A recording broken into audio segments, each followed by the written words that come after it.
Just put it on YouTube. You do that Wednesday and then come on over.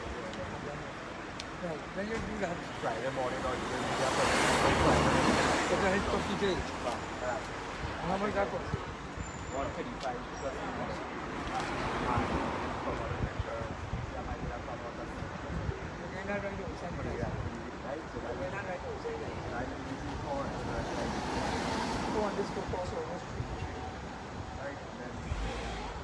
well, you see, you know, like, what is going to be expected from you. So if I get into a one time, it's not going to take a question.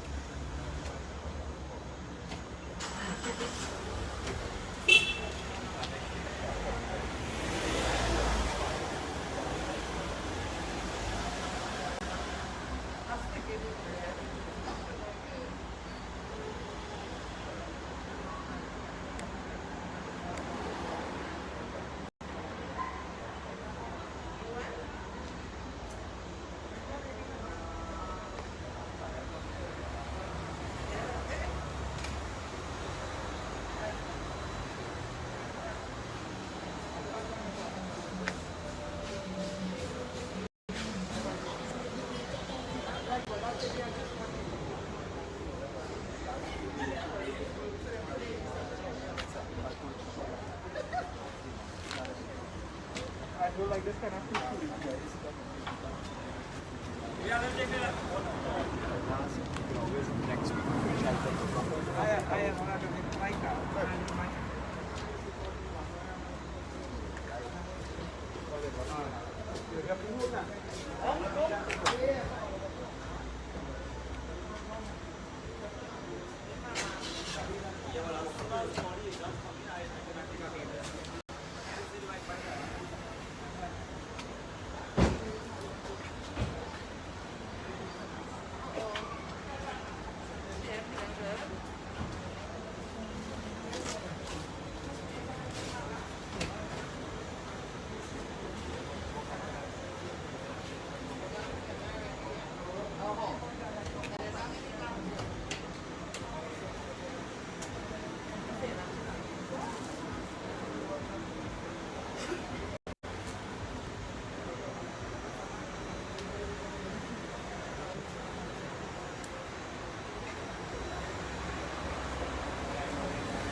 Yeah, don't worry, I know.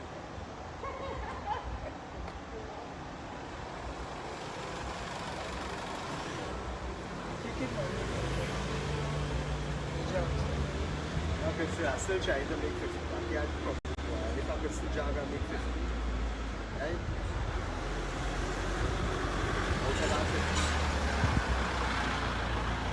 Sing 5 hours. Oh, you mean? Well, I know it. Gonna be opposite. Yes. Yeah. I'm only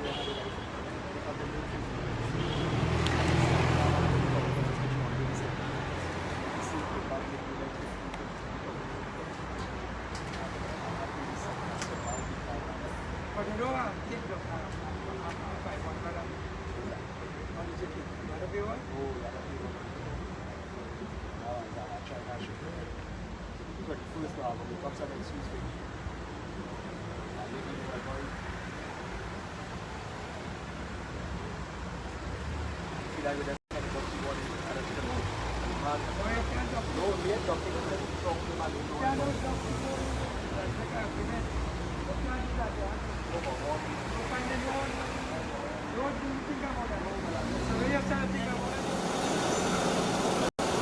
Stop coming. What?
When I see here, I'm gonna call the company. I'm not saying for that.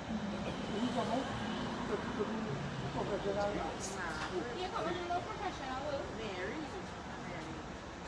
You say you professional. I go to the professional.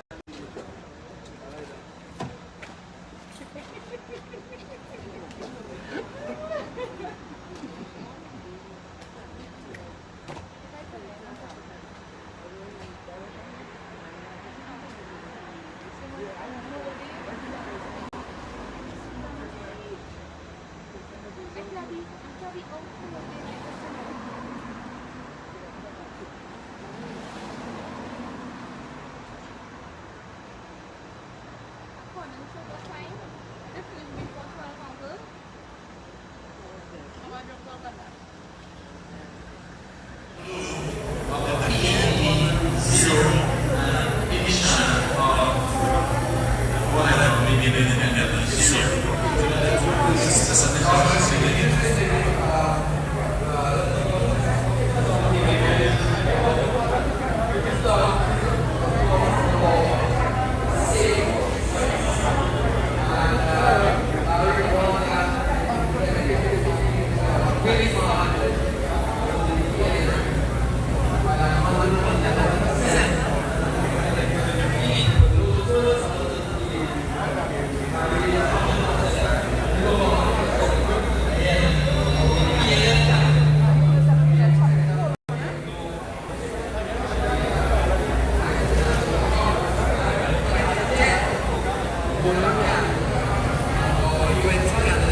Yang ini. Yeah, no, I don't know. Alright, I put my phone to charge.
arena. Yeah, but I want to go inside. And they could go to the arena. I'm going to pass it on the arena. Ready? Follow my right.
Okay, all right. What's the account? Okay, all right. Okay, lovely. Lovely, lovely. Yes, I'm well trying to follow the rules. Okay? Yes, all right. Thank you.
anyway, so I stayed outside where I can't push it down. So that's volatile, alright? Alright, what's something, right? Watch him, right? You see that step over there while shooting there? That's where she was stand up there, she was stand up there to address the crowd. Right? Because they usually truck outside as the PA now. They have the PA system, so that's where the truck outside is. Alright, so you on me or you off of me? Alright. Let's send my text when you're on me now, so I don't know what to do. Let's send my text.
Parties with most candidates other than A.N also seeking some victory on the poll even the tabulation is being done now. And just to go back to the point in relation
We have to be up on the level because we're a small country. We are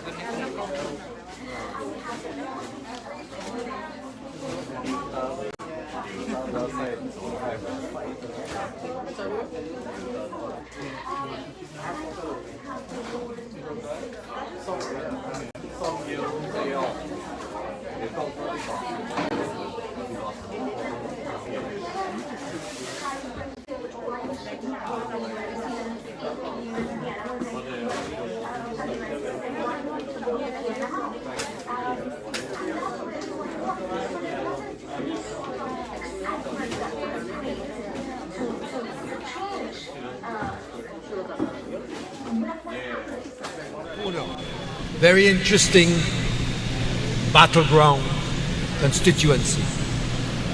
I have the Tuna Puna statistically, even though it's a battleground. In terms of whether the campaign really was outstanding, there is somewhat considered, whether something exactly same as in the past. It is not a matter of parties now trying to appeal to the government or trying to come to new creators.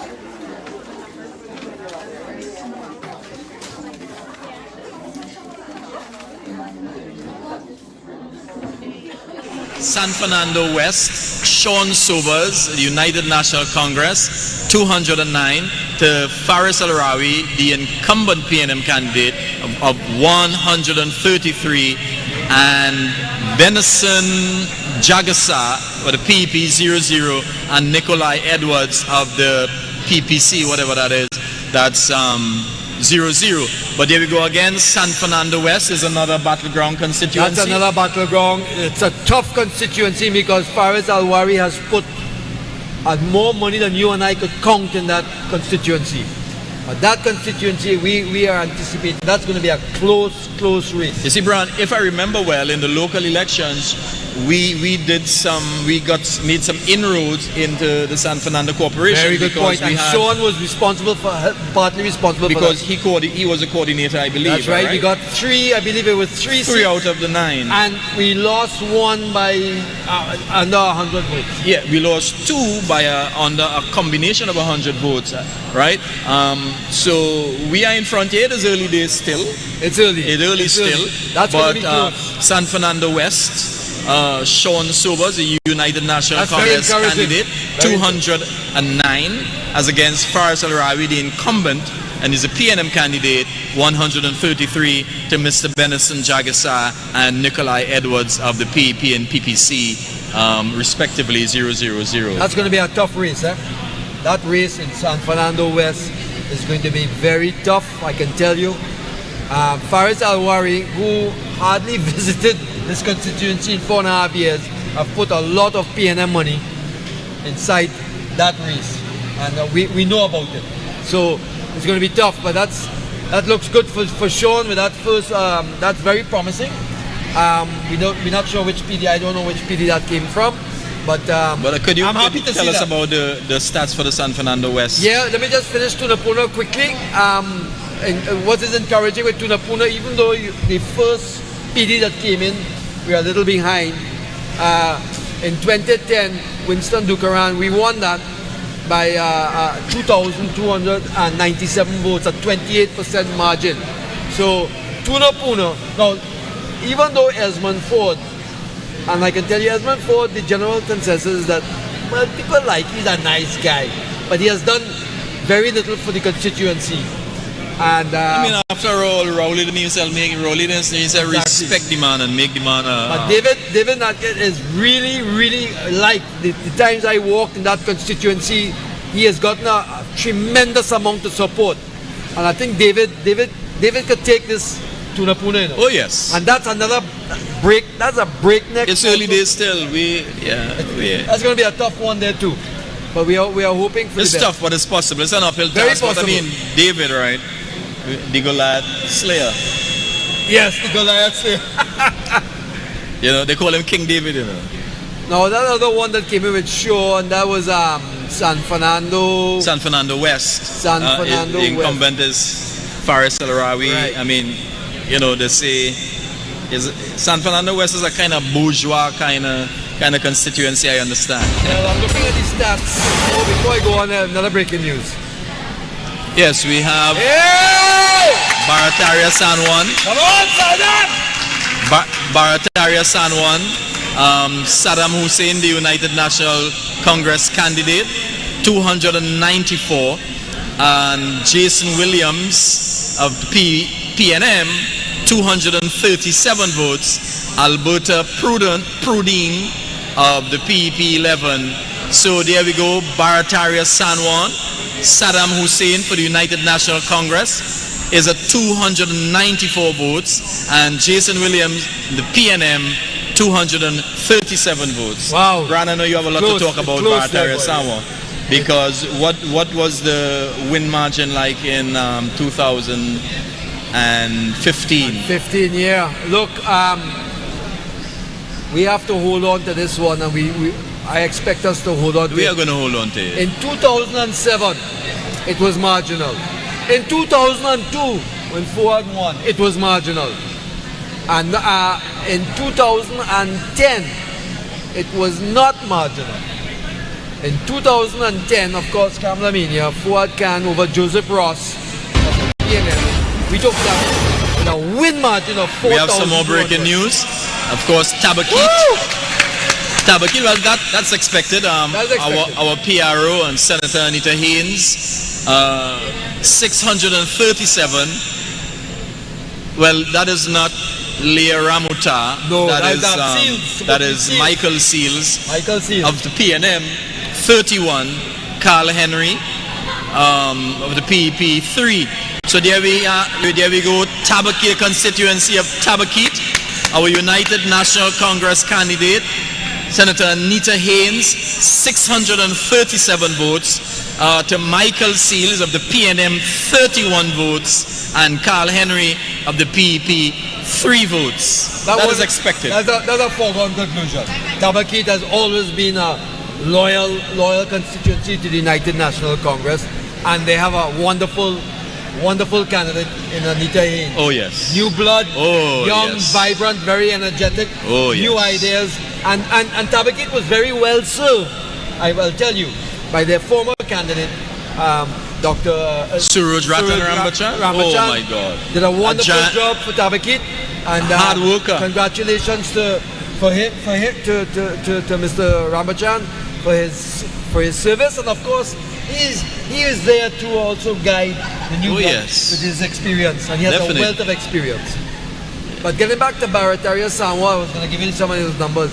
That's very close as those numbers started to come in, and we expect it to be very close. But I'm going to tell you something. I'm going to put on the spot. We are winning that constituency. Let me see that number I have here.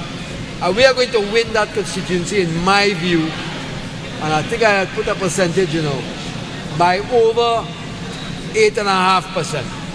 So we will see those numbers if well, that's a very modest margin, Brian. Well, I'm looking at the numbers, and we are hoping for more. I know in 2015 the win margin was like about 7%. You have increased it by 1.5%. Actually, in 2015, the margin was higher. 2015, the margin was 21%. The win margin was? Sorry, no, look at it. The win margin was 7%. Right. And that's why I put 8.5. I'm looking at a similar number with a little plus. So I put it at 8.5. Maybe I'm being a bit conservative, I suppose. But the key is, I have that as a win for us. Right. Yeah, sure. And in 2010, Ford won that by 62%, which is 4,200 votes. I'm going to make an assumption here that we are going to win it anywhere between 540 and 4,200 votes, which is a big range, right? But I expect to win that. Right. We expect to win. We are going to hold. Especially since there's something called the Nafisa factor. Right. When she came across, she was fed up with the PNM. And listen, Nafisa Mohammed come from a PNM family. That is Kamaruddin Mohammed. Oh yes. Daughter, if I'm right. Oh yes. And but for her to switch because she was fed up and had enough, like the rest of the population of these PNM lines. You see, but what you have to remember is Nafisa Muhammad also remember history, and she remembered that when Dr. Eric Williams died, her uncle Kamaluddin Muhammad was ready to be the prime minister, and although George Chambers said that he did not want to be the prime minister, he was still chosen to be the prime minister. They wouldn't give it to Muhammad. You know, so we know the history of that. Yes. We know how that goes. Nafisa Muhammad knows how it goes. She also remember in most recent times with how they treated her family and her friends, calling them terrorists. When he died, yes, and Alim Mohammed, his relative, asked for an ambulance before he, of course, he unfortunately passed away. They wouldn't even send him an ambulance. You see? You know that story? Yeah. And that was not only shameful, that was immoral. Of course. Then too, you see, a man like that was served the PNM so well. Yeah, and that's a strong Muslim community, and you know they raided their masjid. In addition to that, Dr. Rowley fired Nafisa Muhammad. She was a special advisor to him. Yes. And of course, just recently, he came out and talked some sort of stuff about, like he helped she, she was hungry and like he helped she mind she turned. Anyhow, I'm sounding as though I'm on no borders, so let me in many ways you still are. That's what we counted on. So let's get back to well, just to look at this battleground again at Barataria San Juan, the voter turnout in 2015 was actually lesser. It was 66% versus in 2010 70%. And I expect in Barataria San Juan, I'm making a prediction that we're going to be closer to the 70% turnout. Definitely. Now, getting back to you mentioned 24. So we have 18. We're going to hold the 18. So give me your vision of where the next 18 and 24 lies 6. Where are we picking up the next 6? According to No Borders, God Pacific. In fairness, I'll give you mine after. La Hoqueta Talparo. La Hoqueta Talparo. We agree on that. We are going to pick up Nabila Green. Toko Sandy Grande. I agree with you. We are going to pick up Moruga Tableland. Moruga we got. Gypsy is a failure there already. Most definitely. We are going to pick up... Now there's potential voter padding there with the new housing, eh? Yeah, but... I just let you know. Yeah, I think there was 800 houses. Yeah. It's all over here.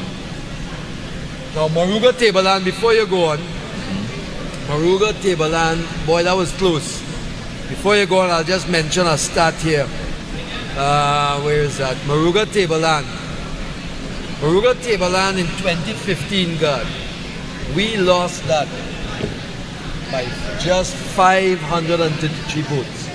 Yeah. Now this is where I'm a little concerned with the housing that was putting and the potential voter planning for 800 houses. Mommy and Daddy voted like 1,600. So we're going to see how that plays out. But I expect, as you do, that we're going to bring in Moruga Tableland. So that is 18, 19, 20, 21. St. Joseph. St. Joseph. We have some breaking news here.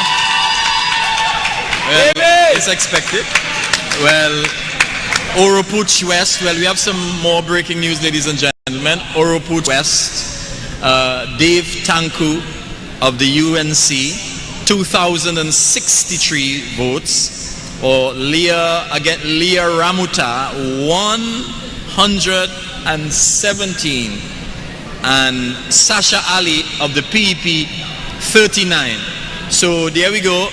Oropouche West, Dave Tanku of the United National Congress, 2,063 votes. Huge. As against Leah Ramuta, 117. And Sasha Ali, 39. Brian, that's a huge margin. But is it expected? As expected, yes. That's one of our strongholds. The last incumbent for the United National Congress, Vidya guiding Gopi Singh, won that in 2015 by a margin of 190%. Yeah, but Brian, if we were to follow this, I mean, you don't know. I mean, you know, with the PDs coming as you have some say, Dave's gonna get some more. This is ridiculous. Yeah, Dave's gonna blow this out. Yeah. Dave Tanko is a hard-working man, a hard-working UNC man. Dave has been in this party since the 80s, and he was the general secretary until he became candidate. You see, what a lot of people do. Let me just mention about Dave Tanko. He has earned that candidate. Well, most definitely, because what a lot of people didn't really know about, what they don't know about Dave Tanko, is Dave Tanko supporting this party and a member and a loyal member of this party for so long that Brian and viewers, Dave Tanko, long time when he was younger, used to be packing chairs after meetings. Ah, you know the man. Humble, hardworking, and key, loyal. You know, loyal to Kamla Prasad-Bissessar. So a lot of people talk about, you know, people getting safe seat and safe seat and safe seat. These men earn their safe seat, man. Yeah. They earn it. I am so happy for Dave. He has earned that candidacy, and the people are supporting that candidacy. As you can see, that's a blowout number. Exactly. And we're probably going to get higher than the 190% win margin that we got in so far that closer to like 850 to 900%. Well, yes, actually in 2010 it was. Well, we have some more breaking news here. Yeah, Barataria San Juan, some more PDs are in. Barataria San Juan, Saddam Hussein has increased his lead now. Is 578.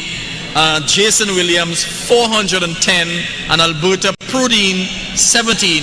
So we see Saddam Hussein of the United National Congress is leading so far in Barataria San Juan constituency with 578 votes to Jason Williams of the PNM 410, and of course Alberta Prudine way behind with 17 votes. She's of the PEP. Brian, tell me. Well, that percentage right now remember in 2015 we won by 7%.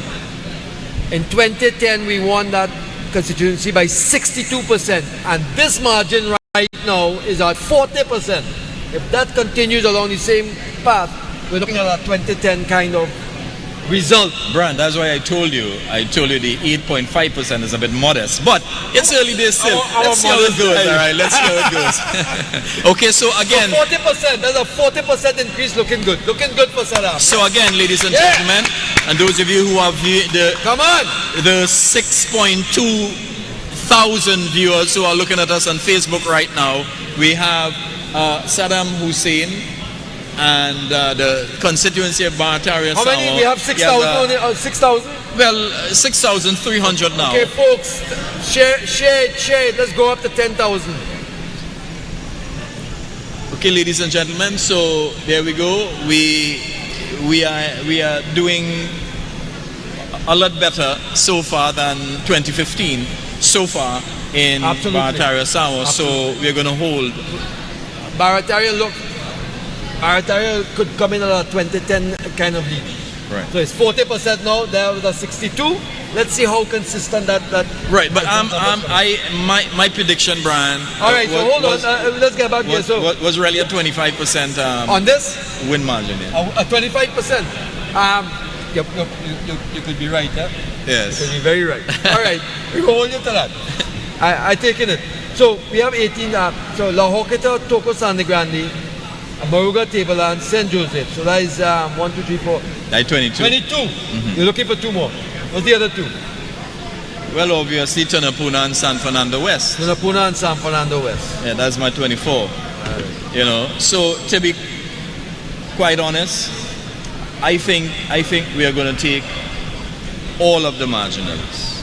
And you know, some people are talking about Jack. I think Jack is going to come in third. I think Jack is really taking votes from the PNM. Well, that's the interesting factor. In Lopino Bonnet. I think you're quite right. I think he's going to pull, or the expectation, the hope is that he pulls from the PNM, which strengthens our candidate. Well, I even understand so far that he has, that he has, if not employed, but partnered with the last Critchlow, the person who was there the last time, her brother has a Cherry-Ann Critchlow Cockburn. Yeah, her brother, family has this whole thing, so Well, let's go to Lopino and let's look at what those facts are. In 2010, Douglas won that for the People's Partnership with a 12% margin of 1,000 votes. Right. So that particular constituency is switchable. It is. Right. So that's where the marginal comes in. So that's that. I'm looking at there too for my 24-25 kind of thing. You know what I mean? Well, interestingly enough, Cherry-Ann Critchlow Cockburn took that with a win margin of 5,161 votes, which was 2% over Lincoln Douglas, who got 34% of the vote. So, if in fact Jack could pull some P&M votes there, and Critchlow Cockburn is not really very popular there at all, from what I understand. So who knows? Lopino Bonnier could be a very interesting turnout, seeing what the Jack factor is. Yeah. Then I mean, there are some policies as you were saying, but I mean, we were just dealing with the marginal. But I mean, you talk about Victor Roberts is doing a fantastic job up in Point Fortin. Yes. A tremendous job. What a surprise that is. You understand what I'm saying? Victor is getting, and Labrie is a stronghold for PNM. Of course, and as you were also talking, Brian, a little earlier about Tahaka Obika, Senator Tahaka Obika, he is actually doing very fine. And his father, the former ambassador to Nigeria, he came pretty close in 2010. I'm glad you mentioned that. You're absolutely correct. Your history is well on. Point 40. Let me just get the point 40 here a second. Point 40. Where are you? Point 40. Yeah, I mean, he got. I think he gathered over about 8,000 votes in 2010, well, partner, somewhere around there. That is why I am excited about point 40. Look, in 2010, Paula Gopi School won 1.40. I got over I have to pronounce his name properly. Tahaka Obika, who is the current candidate for point 40. His father fought that seat in 2010 under the People's Partnership, and Gopi Singh won that in point 40. You ready for this? Just by 8%, 655 votes. That means that Obika statistically could bring in this seat, and this is one of the surprises we are looking for. Yeah. These are outside, in horse racing they say outside runner. I'm telling you, the least among the seats we will be getting tonight is 24. Now in 2015, Edmund Dillon, now Ravi Ratiram fought a good fight. Right. And remember, he was late. He was declared late as a candidate. He didn't do too bad, under those circumstances. The win margin was 53%. PNM won by 37.43. But in 2010, they only won by 6.55. And point 40 has been badly beaten in the last 4.5 years under this PNM government. The unemployment rate is one of the highest in Trinidad and Tobago. And they are not going to forgive, in my view, PNM for that. So, Tahaka Obika, you have a fantastic chance. You could bring this seat in, and we're going to look at those numbers. I'm with you on that one. And he is also, Senator Tahaka Obika. That is at 25 then? Yeah, thereabout. I'm predicting 24-25. You have some contingencies if one don't come in, another exactly. one. Right? I'm saying 24-25, that kind of thing. At least 24. It definitely can be more. Well, I'll tell you what I did, so that you're not the only one that's going to be put on a spot. I did it a different way. I have a maximum, minimum, and mid-range.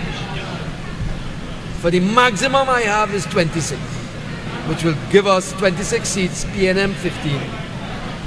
Actually, PNM minus 1.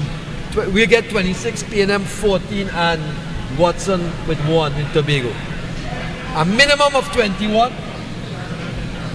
and a mid-range of 23. We said 24. We have some breaking news here with Diego Martin West, Marsha Walker, of the United National Congress, 148. That's Marsha Walker of the United National Congress, 148.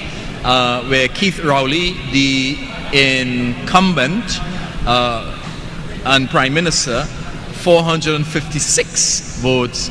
And we are seeing that it's projected as a PNM seat. That's Diego Martin West, Marsha Walker, the United National Congress, 148 votes. Keith Rowley of the PNM, 456 votes. And Dexter Nichols, of MND, 5. And Zafir David of THC.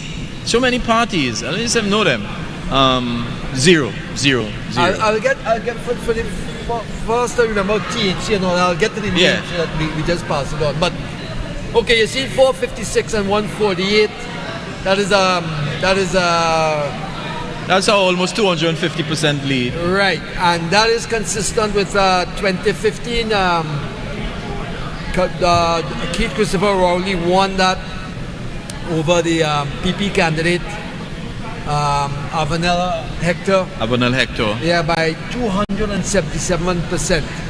Right. Which was 9,444 votes. But I am predicting that is going to close. Yeah, he's not, even though that is a very large range right now, I am predicting that she's going to make some headway and close that gap. But of course, as you know, that is considered a PNM stronghold, right? So there are no surprises there. Well, but I'm expecting her to close that gap. Sure. So again, Diego Martin West, Marsha Walker of the United National Congress, 148 votes. And Keith Rowley, an incumbent Prime Minister, 456 votes. And Zafir David and Dexter Nichols, THC and MND, respectively 00 and 5. And Garth, for the folks out there, to give you an idea of how difficult this has become for Marsha to, in 2010, came within a we have some more breaking news here. Kamuto Manzanilla, Dr. Rai Ragbir is ahead by 2,001 votes. So Dr. Rai Ragbir of Kamuto Manzanilla is 4,887 votes to Rodney Lochan, 2,886 votes, and PEP THC 0000. So again, Dr. Rai Ragbir of the United National Congress is ahead of his PNM rival by 2,001 votes. 69%. A 69% lead, our statistician said. That is the constituency of Kamuto Manzanilla. So, Brian, that's a huge... Yeah, look at a 2010 type of result, where we won that by 83%. 83%. And he's at 69% already. Well, it's coming in fast. Woo! Oropouche West. Dave Tanku, again, he has increased his lead by, my God. Dave Tanku is 3,211 votes to the PNM, 178 votes, and the PEP, 50 votes. Leah Ramuta of the PNM, 178, and Sasha Ali of the PEP, 50, and Dave Tanku of the UNC, 3,211. And of course, our live viewership has also increased to 7.2Ks looking at us live. We're going to make some history tonight. So ladies and gentlemen, the numbers are starting to come in a little faster than usual. And there we go again. Yeah! There we go again. Saddam, there we go again. Barataria San Juan. Saddam Hussein leading 1,284 to Jason Williams 859, and Alberta Prudine 28 But ladies and gentlemen, Saddam Hussein, the United National Congress, is increasing his lead, and so far we can safely say he's about 400 and Ole, don't blame me, all right? A little bit, Right. a little more votes, all right? But over 400 votes.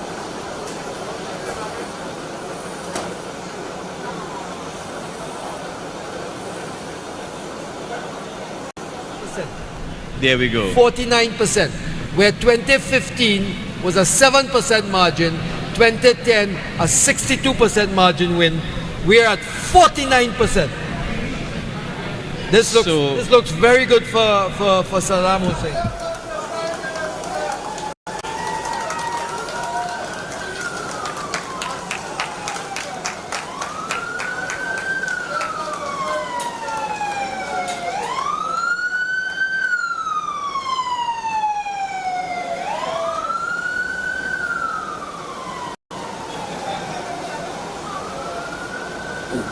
Let's put those hands together and welcome the next Prime Minister of Trinidad and Tobago, the Honorable Kamla Prasad-Bissessar.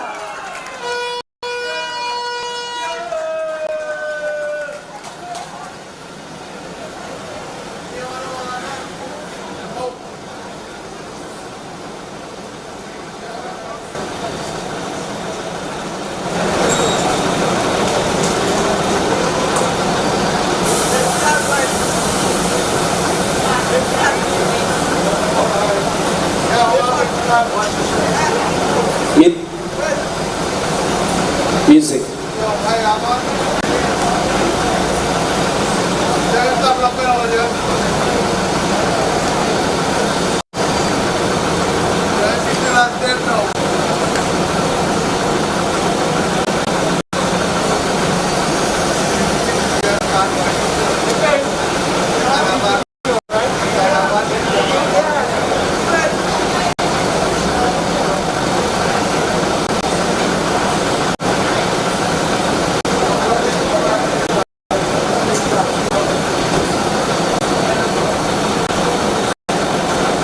Let us welcome the Honorable Kamla Prasad-Bissessar, the next of Trinidad and Tobago.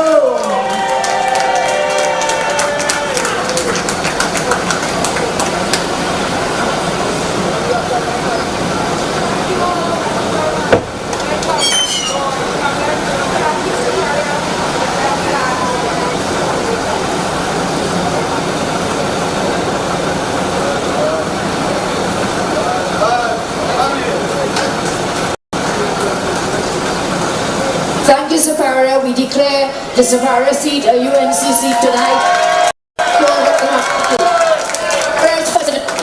Thank you all. Thank you, Team Sapara.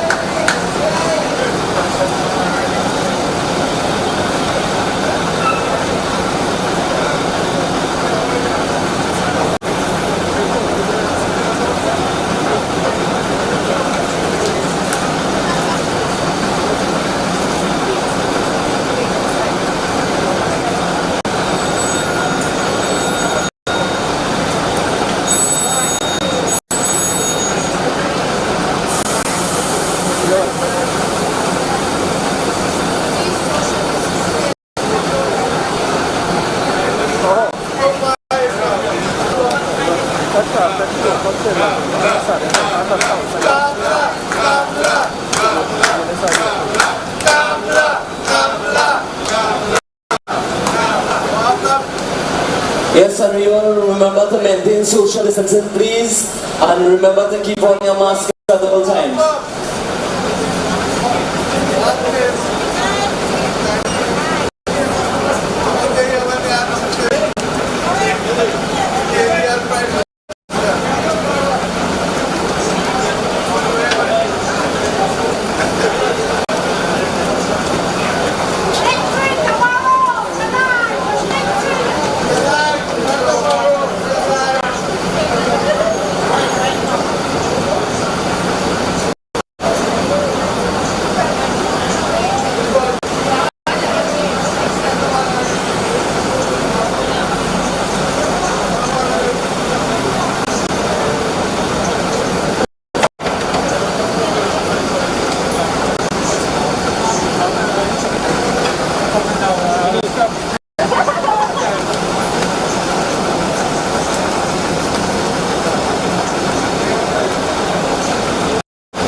telltale of that we are going to hold all of our 18 seats without question. And that percentage lead is 83.7%, which equals the lead that we had in 2010 results. Wow. And if that type of lead matches other constituencies, yes, this is going to be a wonderful win. I am actually eager. I'm actually eager to see. I'm energized. I'm getting energized. I'm actually eager to see San Shogunas. Well, listen, East. I want to get to W. O'Meara. Go ahead, Brian. This is good. This is very encouraging news because W. O'Meara in 2015, Ansel and Twine won that by 107%. And in 2010, that's when Anil won it by 16%, 1,343 votes. And Maurice Hoyt, I think, what was that percentage there? That was just a couple points. Yeah, the PNM, Julia Morris was just I want to see a 12 few votes more before. PDs come in to see what kind of numbers that is. Yeah, we gotta see if there is. It's looking. That could be a UNC. It's heating up a little bit. It's looking a little interesting. It's starting to, look nice. Well, I like that. Yeah, it's Boys, look listen, nice. man, it's looking good. And Brian, and our listeners and our viewers, we are now at 9,000 on our live. 9,000 people are looking to run live. Thank you, folks. All right, so continue sharing the live. Continue sharing the live. We are broadcasting at Atlantic Computers Media. We are also live on all the UNC face pages and UNC YouTube channel. And we are live at the Couva South Constituency, which is the UNC election headquarters. I'm Garth Christopher, and with me is Brian Stone, and of course we are waiting on another co-host, which is the Douglas politics man himself, Mr. Anil Roberts. It's now 20 past 8. He's coming a little fast. We have some more breaking news. We have Diego Martin East. Eli Zakur of the United National Congress, 863 votes. That is Eli Zakur of the UNC, 863 votes. To Colum Imber, or Imbert, whoever, 2,512. And to Philip Alexander, 115. And to Lonsdale Williams of the COP, 49. So we see Diego Martin Northeast is projected in the UNC column, but Eli Zakur of the UNC 863, Colum Imbert 2,512, and Philip Edward Alexander 115, and Lonsdale Williams of the COP 49. Well, he's almost close to Philip Edward Alexander. Yeah, a 7,000 vote lead by the PNM was recorded in 2015 is an extremely steep hill to climb for the NC candidate Eli. Eli has worked every day since his candidacy. Eli would need to return. He will get a return of the 2010 UNC voters this election to have a fighting chance. Pretty tough area, but I understand that is one of the stronger PNM PDs that have come in so far, so I expect him to close that gap. Well, we shall see how it goes, because it is still early days, still brand, as you said, it now 8:19. It's now wonderful. It's 8:19. Keep sharing, folks. In the PM. So the numbers are coming in, and we are getting those numbers. Right, the results will be left up. And we'll be updating as we go along, so feel free to take it. Any questions, just check out the table, right?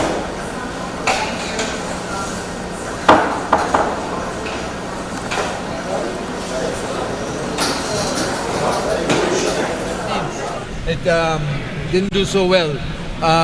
Colum Imbert won that by 143%, and that I don't think that gap is going to widen. So that percentage that you just saw there, which was a huge gap, I don't think that's going to be maintained, in my view. And that's why some of these stronger PDs, PNM, typical PD. This is my view. Right.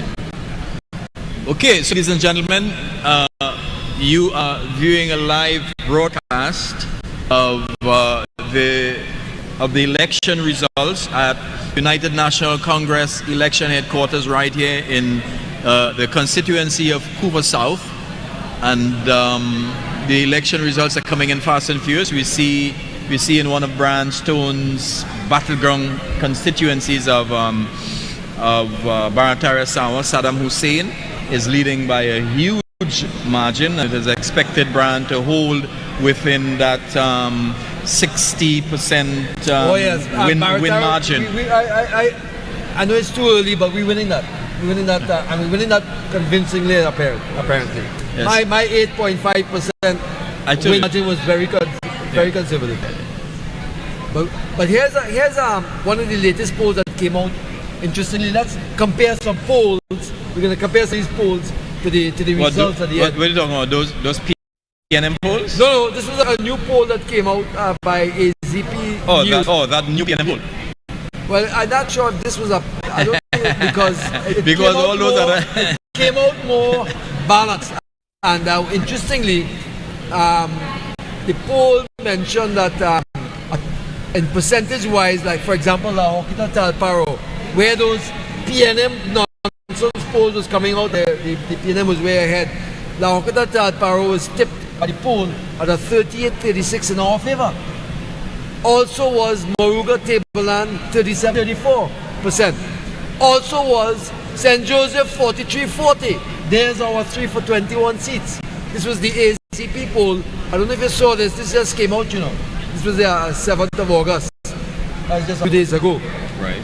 Where the polls you're referring to, which was NACTA, which has been way off, total nonsense, and the Guardian polls by Louis Bertrand was just totally way off for some. But we will see who was right. We have some breaking news. All right, he's very close. Dabadi O'Meara, very close still. Maurice Hoyt. This is fighting. 528. So the constituency of Dabadi O'Meara, ladies and gentlemen, Maurice Hoyt of the United National Congress, 528 votes, as against Lisa Morris Julian of the PNM, 630 votes. So she is just 102 votes ahead of him. And Peter Armand is 7. So again, Dabadi O'Meara, and Brian, you're going to come in and give us, your breakdown. So Dabadi O'Meara in 2020, Maurice Hoyt of the United National Congress, 528 votes, as against Lisa Morris Julian of the PNM, 630. Just a simple lead of what we consider a PNM stronghold, really. Or Brian, you correct me, you will let us know that. Yeah, quite so, God. That is considered a very heavily weighted PNM constituency, and we are seeing a hell of a fight. That percentage difference there is 19%. God. That's within, and anything under 20% is within marginal theory of marginal. Oh, so we have a correction. Oh, okay. Sorry, ladies and gentlemen. There's a correction.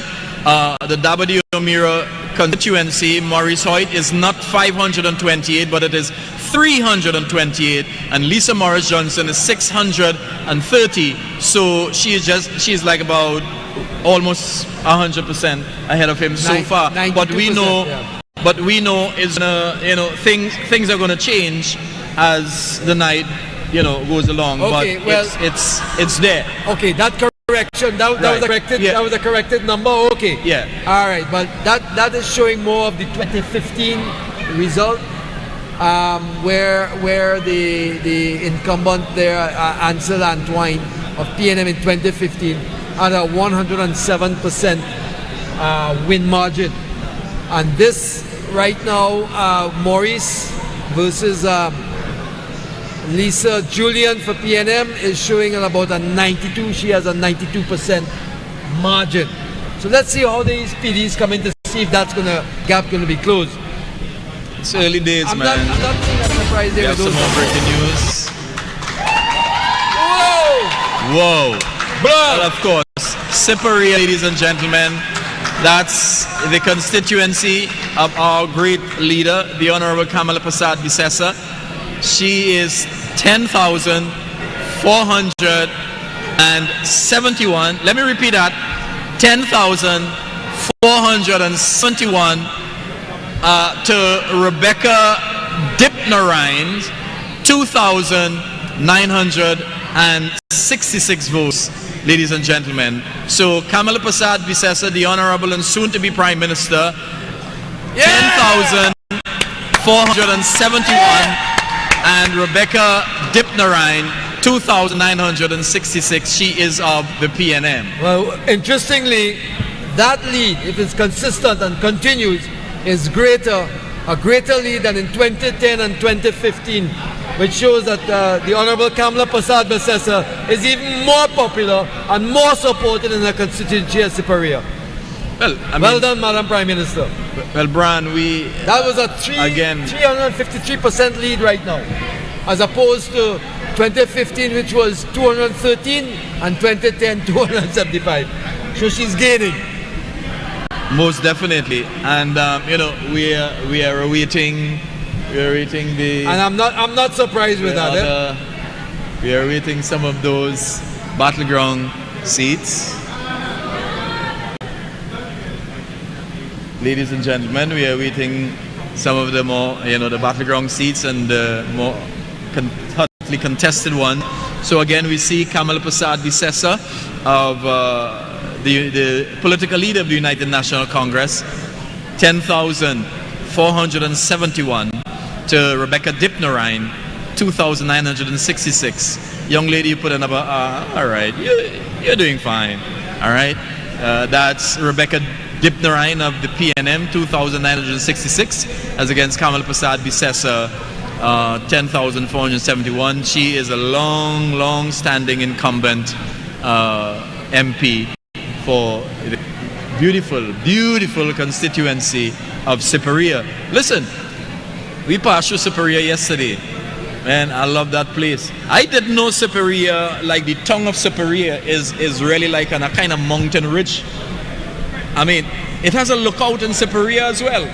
And the tongue is on this mountain ridge, and on the sides is like not valleys but like cliffs, real like kind of it's beautiful. I love that place. I want to get a house. I want to get a house. I want to get a house in Siparia. Nice people. South people is nice people. Just like the rest of the world. Yeah.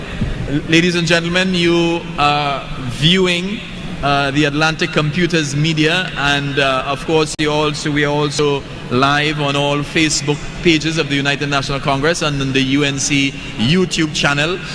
We are here at the United National Congress election headquarters, the Couva South Constituency Hall, and I'm Garth Christopher, and with me is Brian Stone, and we are waiting our other co-host, Mr. Anil Roberts. Looking at that poll again, remember they had us, that poll had La Hokita, Talparo, Moruga, Tableland and St. Joseph in our favor. San Juan was voted in our favor, 48 to 33 according to that poll. So was Pointe-a-Pierre, so as we expect to hold on to, and Miaro. They had Tuna Puna, according to that poll, at a 45-42 in favor of PNM. So that means that's a 50-50, with the margin of error being about 3.5, 4.5. Well, we have some more breaking news, ladies and gentlemen. The Lion himself, Oropouche East, Dr. Rudal Monilal, 8,663 votes to Clifford Rambarose, 1,700. So Oropouche East, Rudal Monilal, Dr. Rudal Monilal, the Lion himself, 8,663 votes to Clifford Rambarose, 1,700. Ladies and gentlemen, that's a blowout. Actually, that's a 200% increase.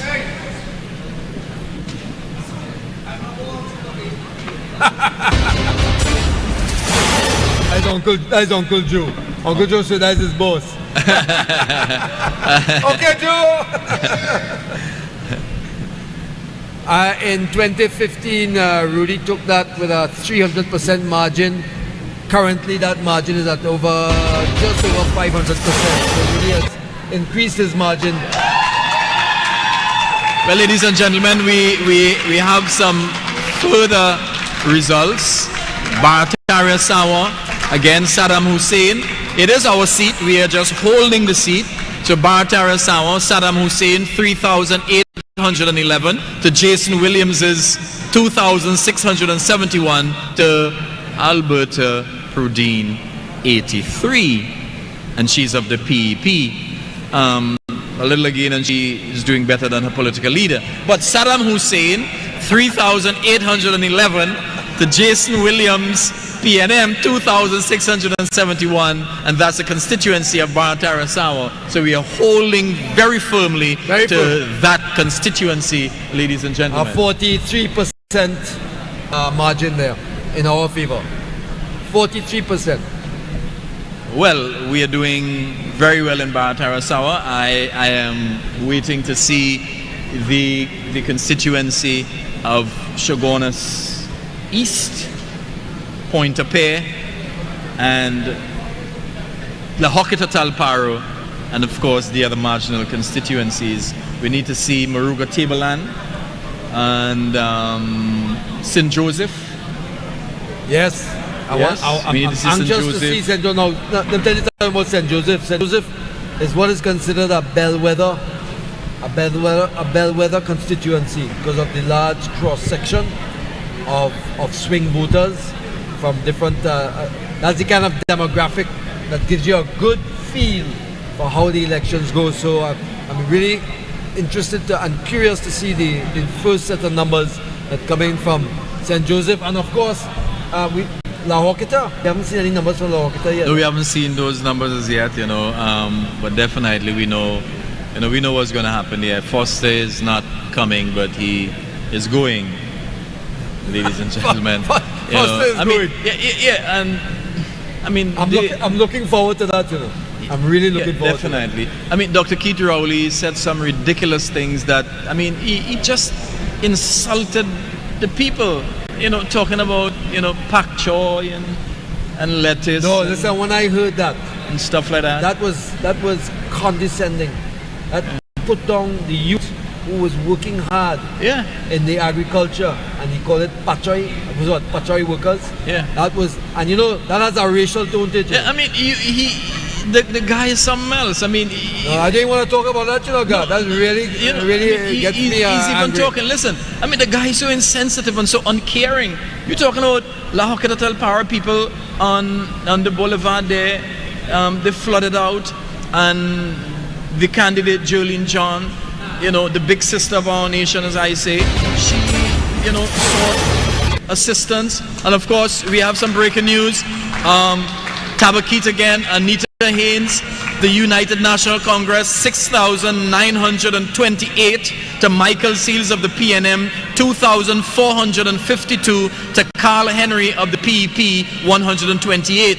So the constituency of Tabaquite, again, Anita Haynes of the United National Congress, 6,928 votes to Michael Seals of the PNM, 2,452, and Carl Henry of the PEP, 128. Brian Stone, that is expected, but absolutely expected. We are very happy for our sister Anita Haynes. And I'm very happy for Anita. She's going to be a wonderful member of parliament. Oh yes. Very qualified and is bringing new ideas. Very, very hardworking. Very hardworking. Very, very, very conscious of the people and their needs. My first conversation with Anita I was very, very, very impressed. She's bright. She's brilliant. She's very committed, very loyal, very intelligent, woman power in the United National Congress. I know. Well, Anita. Strong women. And we need, I like that because the women actually bring a different, different sense Right, so how your song is so kind of sentimental about the women bring this different thing and they impress you so much, Brian? I'm very impressed with these ladies. Like Khadijah. Like Dave Tanku, Khadijah grew up in the United National Congress. Yes, definitely. Khadijah is a hard worker, had worked over and over, selflessly. She earned that candidacy. I'm happy to say that she's going to win St. Augustine. I remember years ago, Khadijah was protesting for some kind of community center in her place, and Basio Pandey, our great founder, the honor. I mean, our political leader is totally different from Keith Rowley. You have to remember, Keith Rowley, Kasan Wakobia, and his political leader, unlike Kamla Prasad-Bissessar, Pandey could say what he wants about Kamla, but Kamla always shows respect for Basio Pandey. Yes, so I mean, it's different, all right. So our great founder Basio Pandey, he saw Khadijah struggling, and you remember he's a struggler. And I remember a little after you saw Khadijah came into the UNC, and she went as a counselor and she stuck with it, and she just loyal and very hard working. And she's brilliant. She's an intelligent woman as well. She's going to do very well as a member of parliament for St. Augustine. Oh yes. I can see that. And Anita Haynes, Anita is a specialist in research, messaging, data analytics. I think she's UN trained as well. Strategy. Yes, she has a passion for public policy, and it led her to pursue a degree in government. She has a degree in government and politics from St. John's University in New York. Anita is very well qualified. We have very well qualified candidates, new candidates for this 2020 elections, and I'm sure the people that are voting for these candidates recognize that we need leadership, which is presented by the best leader, the best prime minister this country ever had, the Honorable Kamla Prasad-Bissessar, proven in 2010 to 2015 on performance. I mean, it was even a real kind of vile, foul, insults are insult, but then there's a kind of vile insult, a kind of foul insult. When Keith Rowley referred to these brilliant young people, candidates of the United National Congress, as kindergarten. I mean, he was ridiculous. Something is wrong with that guy. It's insulting, Huh? It's really insulting. He's very scornful and very demeaning and that kind of stuff. But we have some breaking news, ladies and gentlemen, here again. Dabadi O'Meara again. We have Maurice Hoyt. He has increased his votes. He has 1,381 to Lisa Morris Johnson, 2,574, ladies and gentlemen. So we have Dabadi O'Meara, statistics are coming in again. Maurice Hoyt of the United National Congress, 1,381 to Lisa Morris Johnson of the PNM, 2,574. So it's holding around, is it 90, 89? Yeah, 90? Yeah. And that's consistent for that constituency. That is consistent. Maurice has a hell of a battle there. Yeah. I'm looking now. Let me go back to Dabadi O'Meara numbers here. Anil did a fantastic job in 2010, winning that by 1,343 votes because Dabadi O'Meara is a hard PNM area. Back in 2007, it was an absolute safe seat for the People's National Movement, and in 2010 we changed that with a win, which made it marginal, and then in 2015, of course, the PNM took ownership of game. But the win margin of in 2015 was 6,696 votes, and Maurice has closed the gap so far. Not by much, but it's close. Yes, we have Aruka Maloney, the United National Congress candidate, Sherry Ann David, 857 votes. That's Aruka Maloney, Sherry Ann David of the United National Congress, 859 votes to Camille Robinson Regis, 5,207 votes. So that is Aruka Maloney, the UNC candidate, Sherry Ann David, 857 votes to Camille Robinson Regis, 5,207 votes. Of course, Camille Robinson Regis is the incumbent PNM MP, and it seems as though she's going to hold that. Yes, Aruka Maloney is a strong, what we call not just a safe seat, it's a stronghold for the People's National Movement. And we haven't won that in years. In 2007, they won it. In 2010, they won it by 109%. That was the time in 2010 when we had Kamla on the scene for the first time, when she blew out Trinidad and Tobago with a great win. Even at that time, we lost it, and we're expecting. We're not expected to win at all. That's a tough seat. In 2015, they won that by 11,000 votes. It's a hard fight. Aruka Maloney has always been a hard fight for whatever reason. And you know, Garth, looking at election night tonight, I'm feeling some energy here. I just want to see. There's a few votes coming in from St. Joseph and Sandy Grande, Toko Sandy Grande, which will give us an excellent feel for what's going to trend here tonight.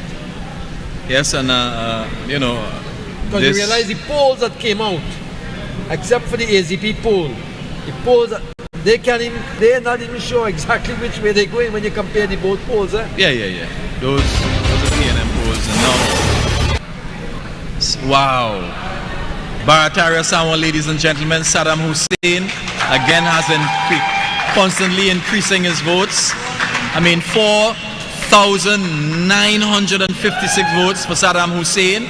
The United National Congress candidate Saddam Hussein with 4,956 votes to Jason Williams's 3,137 votes, and Alberta Prudine 99. She is of the PEP, ladies and gentlemen. So Saddam Hussein of the United National Congress again, 4,956 to Jason Williams's 3,137, and Jason Williams is representing the PNM, and Alberta Prudine of the PEP 99. Brian, Saddam is just increasing. I mean, he's close to the 2010 numbers. He's almost percentage-wise. Yeah, he is almost 2,000 votes ahead of the guy of him. Maybe what 1,800 something like that. 50 or 59%. But here's what's interesting: in total, to give you an idea where they are in the count, in total that's about 8,000 votes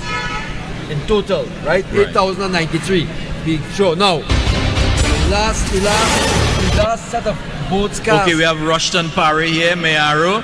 Right, nice. Rushton Parry of the United National Congress, ladies and gentlemen, 6,820 votes, as against Suni Mahabir Singh of the PNM, 3,450 votes.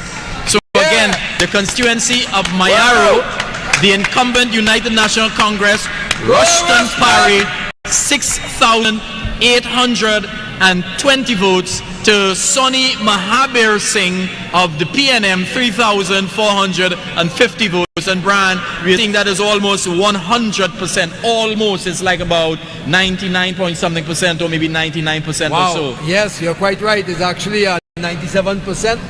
And in 2015, Rushton won that by 33%. So he is more than doubled. Almost tripled. Almost tripling, yeah. Right? And interestingly, in 2010, Gypsy Peters won that by 75%. So we are doing. It looks like Rushton might repeat a 2010 kind of margin. So we have that. Okay, and we have some more breaking news, ladies and gentlemen. That is in the constituency of Arima. We have our UNC candidate, Flora Jeffrey Singh. 1,044 votes. That's the constituency of Arima. The UNC candidate, Flora Jeffrey Singh, 1,044 votes to Penny Beckles of the PNM, 2,574 votes. And Sharon Hernandez of the PEP, 0 and Nalini Dial of NCT 00. But the constituency of Arima has just came in, and Flora Jeffrey Singh of the United National Congress, 1,044, to Penny Beckles, 2,574 votes, ladies and gentlemen. So Brian, tell us about the 2010 and 2015 this statistics. This is interesting, Garth. Arima, now remember Penny Beckles held Arima in Alright, Brian, you need to hold it out there. Then we have some more breaking news there. Diego Martin Northeast. That's Diego Martin Northeast. Eli Zakur, the United National Congress. He is creeping up a little bit with 1,154. That is Diego Martin Northeast. Eli Zakur, the United National Congress, 1,154 to Colum Imberts, 3,831. That's Colum Imberts of the PNM, 3,831 to Eli Zakur of the United National Congress, 1,154 to Philip Edward Alexander of the PEP, 176. And to Lonsdale Williams of the COP, 69. So again, ladies and gentlemen, Diego Martin Northeast, Eli Zakur of the United National Congress, 1,100 and something. Because they have taken my screen from me. Getting back to Arima. God. That Arima percentage is actually the PNM is ahead now. Penelope Beckles is no soft weight. Yes, she had that by 2007, right?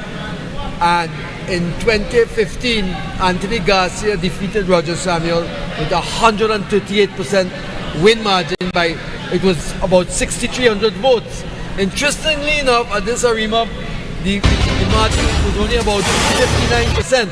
So we have some breaking news here again. Well, one of our stronghold constituencies of Naparima, the incumbent UNC Rodney Charles is 7,317 to Randy Sinanan of the PNM, 1,684. So the constituency of Naparima is it's a UNC stronghold. So our incumbent Rodney Charles of the United National Congress is 7,317 votes to Randy Sinanan of the PNM, 1,684 votes.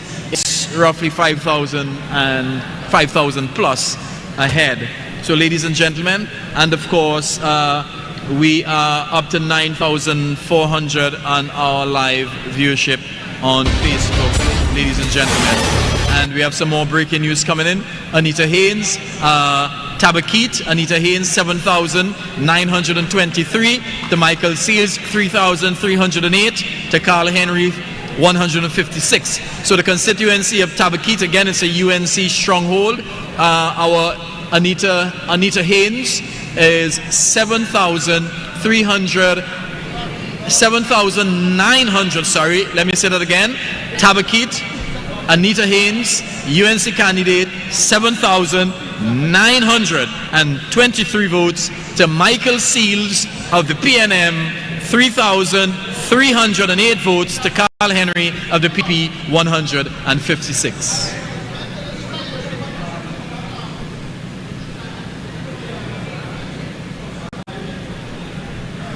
So ladies and gentlemen, the statistics are coming in. It's coming in, and I'm getting a little jealous here because I'm seeing, yes. But, ladies and gentlemen, my statistician has just left my side for a little bit, so I'm in the middle of nowhere. When he comes back, perhaps you could come and do something for But Brian Stone is going to be back with us. He just went for a little break there, so our statistics are coming in fast and furious. Here we go again. Ladies and gentlemen, Dave Tanku, Oropouche West, 3,867. That's Oropouche West, Dave Tanku, UNC candidate, 3,867. To Leah Ramuta of the PNM, 354. And Sasha Ali of the PP, 76. So Dave Tanku has a very, very huge lead ahead, ladies and gentlemen, a lead of approximately 3,516 votes to his closest rival, Leah Ramta of the PNM. That's a tremendous lead, but it's expected because it's a UNC stronghold constituency, ladies and gentlemen. So there we go. The statistics are coming in. We need to get the statistics for the very interesting seats of Moruga Tableland and San Fernando West. We need to get it in for Toko Manzanilla. Toko Sandy Grande, sorry. We need to also get it in for St. Joseph, yes, and La Hoqueta Talparo. We need to get in those statistics. But breaking news, ladies and gentlemen, again. Tahaka Obika Forte.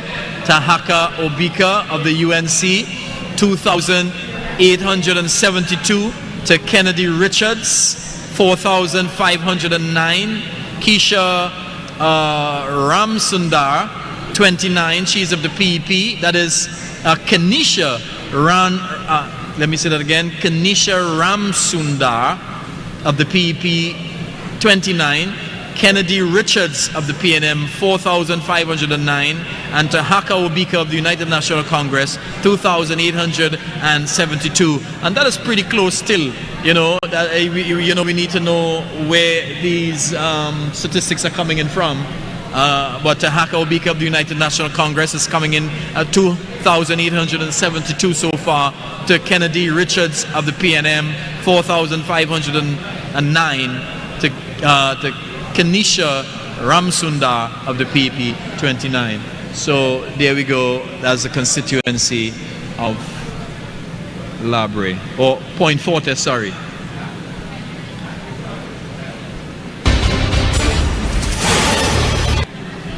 Breaking news, Shogunas East. That is what I was looking for. Shogunas East, ladies and gentlemen.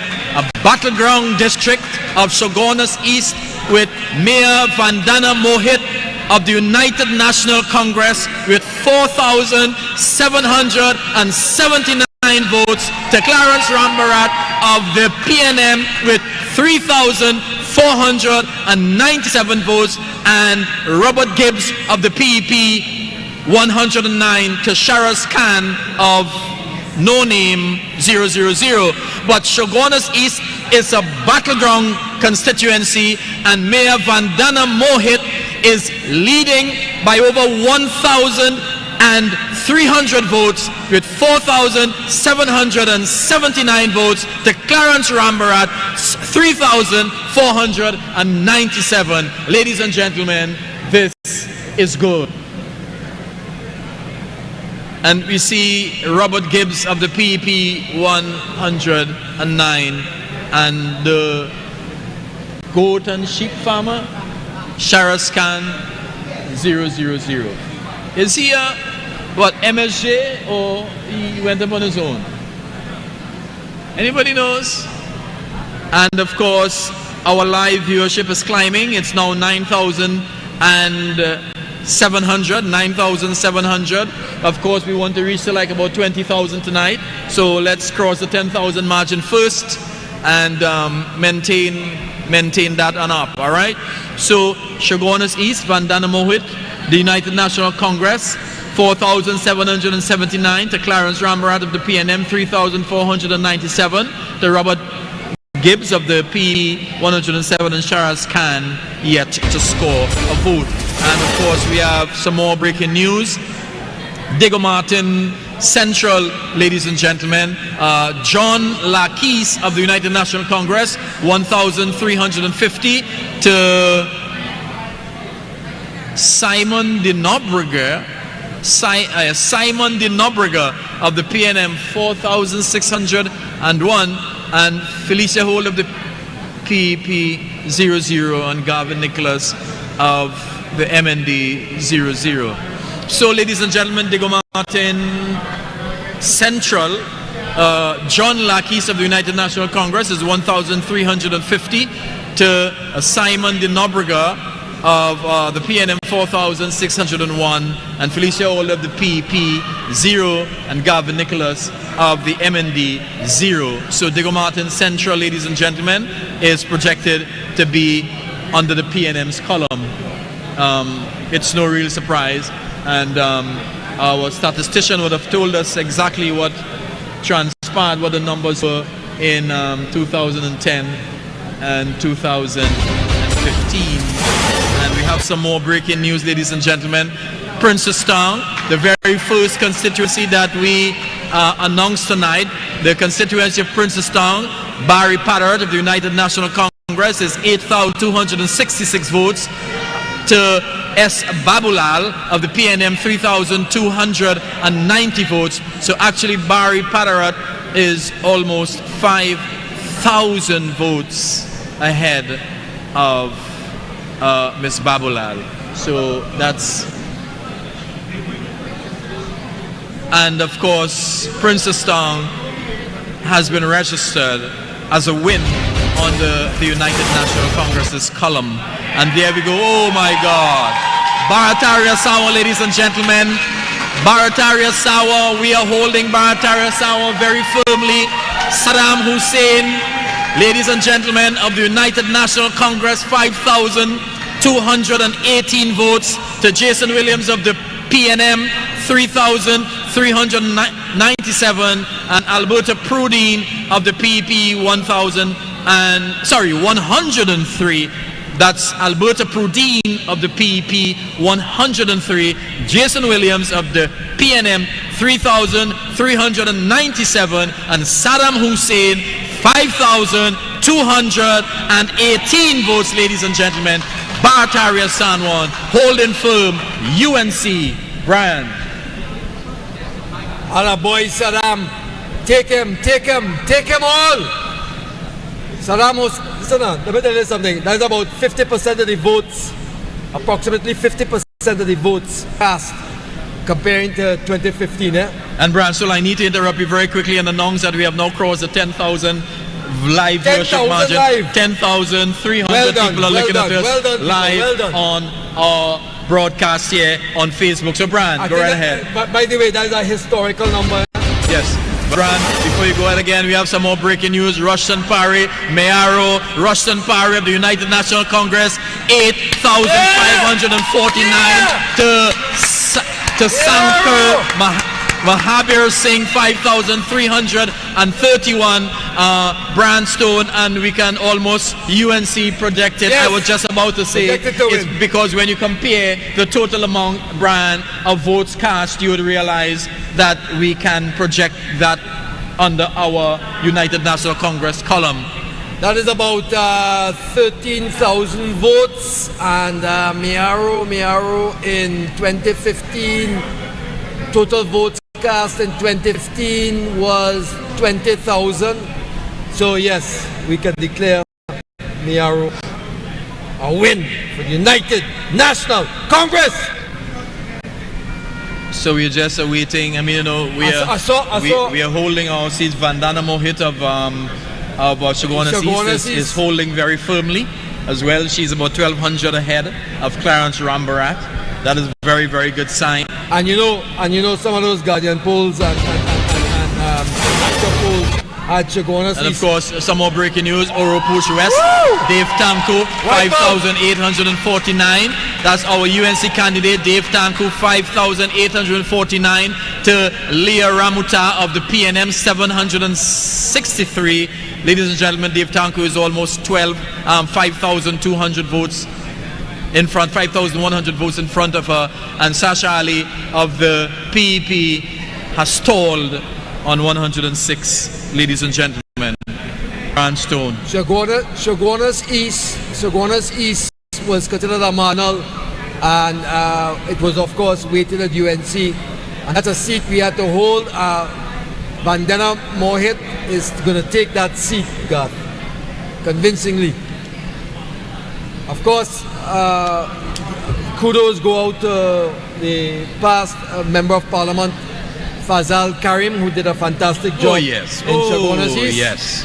Kudos to Fazal Karim. I mean, in addition to the great job, UNC man to the core. Brian, in addition to the great job he did in his constituency, I mean, and he's a hard worker in his constituency, the kind of a work as the Minister of Tertiary Education that Fazal Karim did in Trinidad and Tobago, under the leadership gentlemen. of Kamla Prasad-Bissessar, who was the Minister of Education, put a lot of time and money into the education of Trinidad and Tobago and has done a phenomenal job. Oh yes, ladies and gentlemen. So we are having some graphs and yes, on this graphic here we have one win of the 41 constituencies declared for the United National Congress. So ladies and gentlemen, we are broadcasting to you live on the Atlantic Computers Media and of course on all of the United National Congress Facebook pages and on the UNC YouTube channel, and we are bringing to you these results. On site at United National Congress election headquarters, yes, in Cuba. In the constituency of Cuba South. In the constituency of Cuba South, in Dar Singh is the Member of Parliament here. Fine gentleman. Now, going back to Chaguanas East, where Mohit is ahead. Here we go with some more results. We have Aruka Maloney, Camille Robinson Regis, the PNM, is way ahead with 9,468 votes. To Sherry-Ann David of the United National Congress, 2,279. So Aruka Maloney is projected under the PNM's column of wins. That's Camille Robinson Regis, the PNM candidate, 9,468 votes. To Sherry-Ann David of the United National Congress, 2,279 votes. Ladies and gentlemen. Going back to Chaguanas East, Garth, just to let you know, in 2007, that was a PNM win in 2007 with Mustafa Abdul Hamid. Brian, you need to stick up in there. Princess Tong, Barry Padarat. I mean, we can almost declare this one. Barry Padarat, 8,266 votes. To Miss Babulal, 3,290 votes, ladies and gentlemen. And Miss Kim Young Lo has stalled in 46. She's of the PEP. So Mr. Barry Padarat, the incumbent United National Congress candidate, MP, for Princestown, is 8,266 votes, and Miss S. Babulal of the PNM, 3,290, to Kim Young Lo of the PEP, 46 votes, ladies and gentlemen. And of course, we have just crossed the 11,000 margin on our live broadcast on Facebook. Very good, very good. In 2015, 18,683 votes was cast in Princestown, and we are close to declaring Princestown a United National Congress victory for the United National Congress.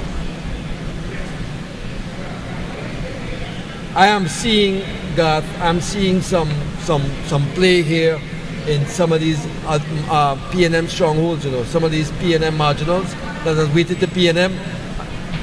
We are seeing the closing of the gap in a number of these constituencies that is weighted PNM. It's very encouraging. I think that 24 projection that you had there is extremely feasible.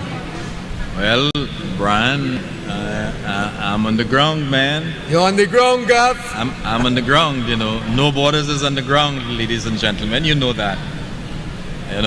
We traveled the entire country via motorcade and rallies, in this COVID environment. And even though, we would have been out there as well, even if we didn't have COVID, and with the Prime Minister, with the political leader and soon to be Prime Minister, Kamla Prasad-Bissessar, and we saw it all. We heard it all. We saw the people coming out to greet her. I mean, there is still a measure of Kamla mania. There is a love. It may not be a Kamla mania like in 2010, but there is a genuine love for this woman because, people know she loves children and the poor people. And there, Dr. Rai Ragbir, UNC, it has been projected. Kamuto Manzanilla has been projected under the column of the United National Congress. Dr. Rai Ragbir, 9,577 votes to Rodney's low chance, 6,640 votes, ladies and gentlemen. A margin so far of 3,137 votes. Rai Ragbir, Dr. Rai Ragbir of the United National Congress, 9,577 to Rodney Lochan of the PNM, 6,640 votes. Kamuto Manzanilla has been declared under the winning column of the United National Congress. And that was a 44% win margin, which is about 6% higher than the 2015 win that we had. Well done, guys. You have some breaking news coming in again. Wow, Shogunas West, Danish Rambali, 13,466 to Raquel Bisoon, 1,326 ladies and gentlemen, over 12,140 votes. 12,140 votes win margin so far. In terms of votes, ladies and gentlemen, to Rahman Ali of the MNV, 111 votes. So Shogunas West has also been placed under the win column of the United National Congress. Another victory ladies for and the gentlemen. United National Congress.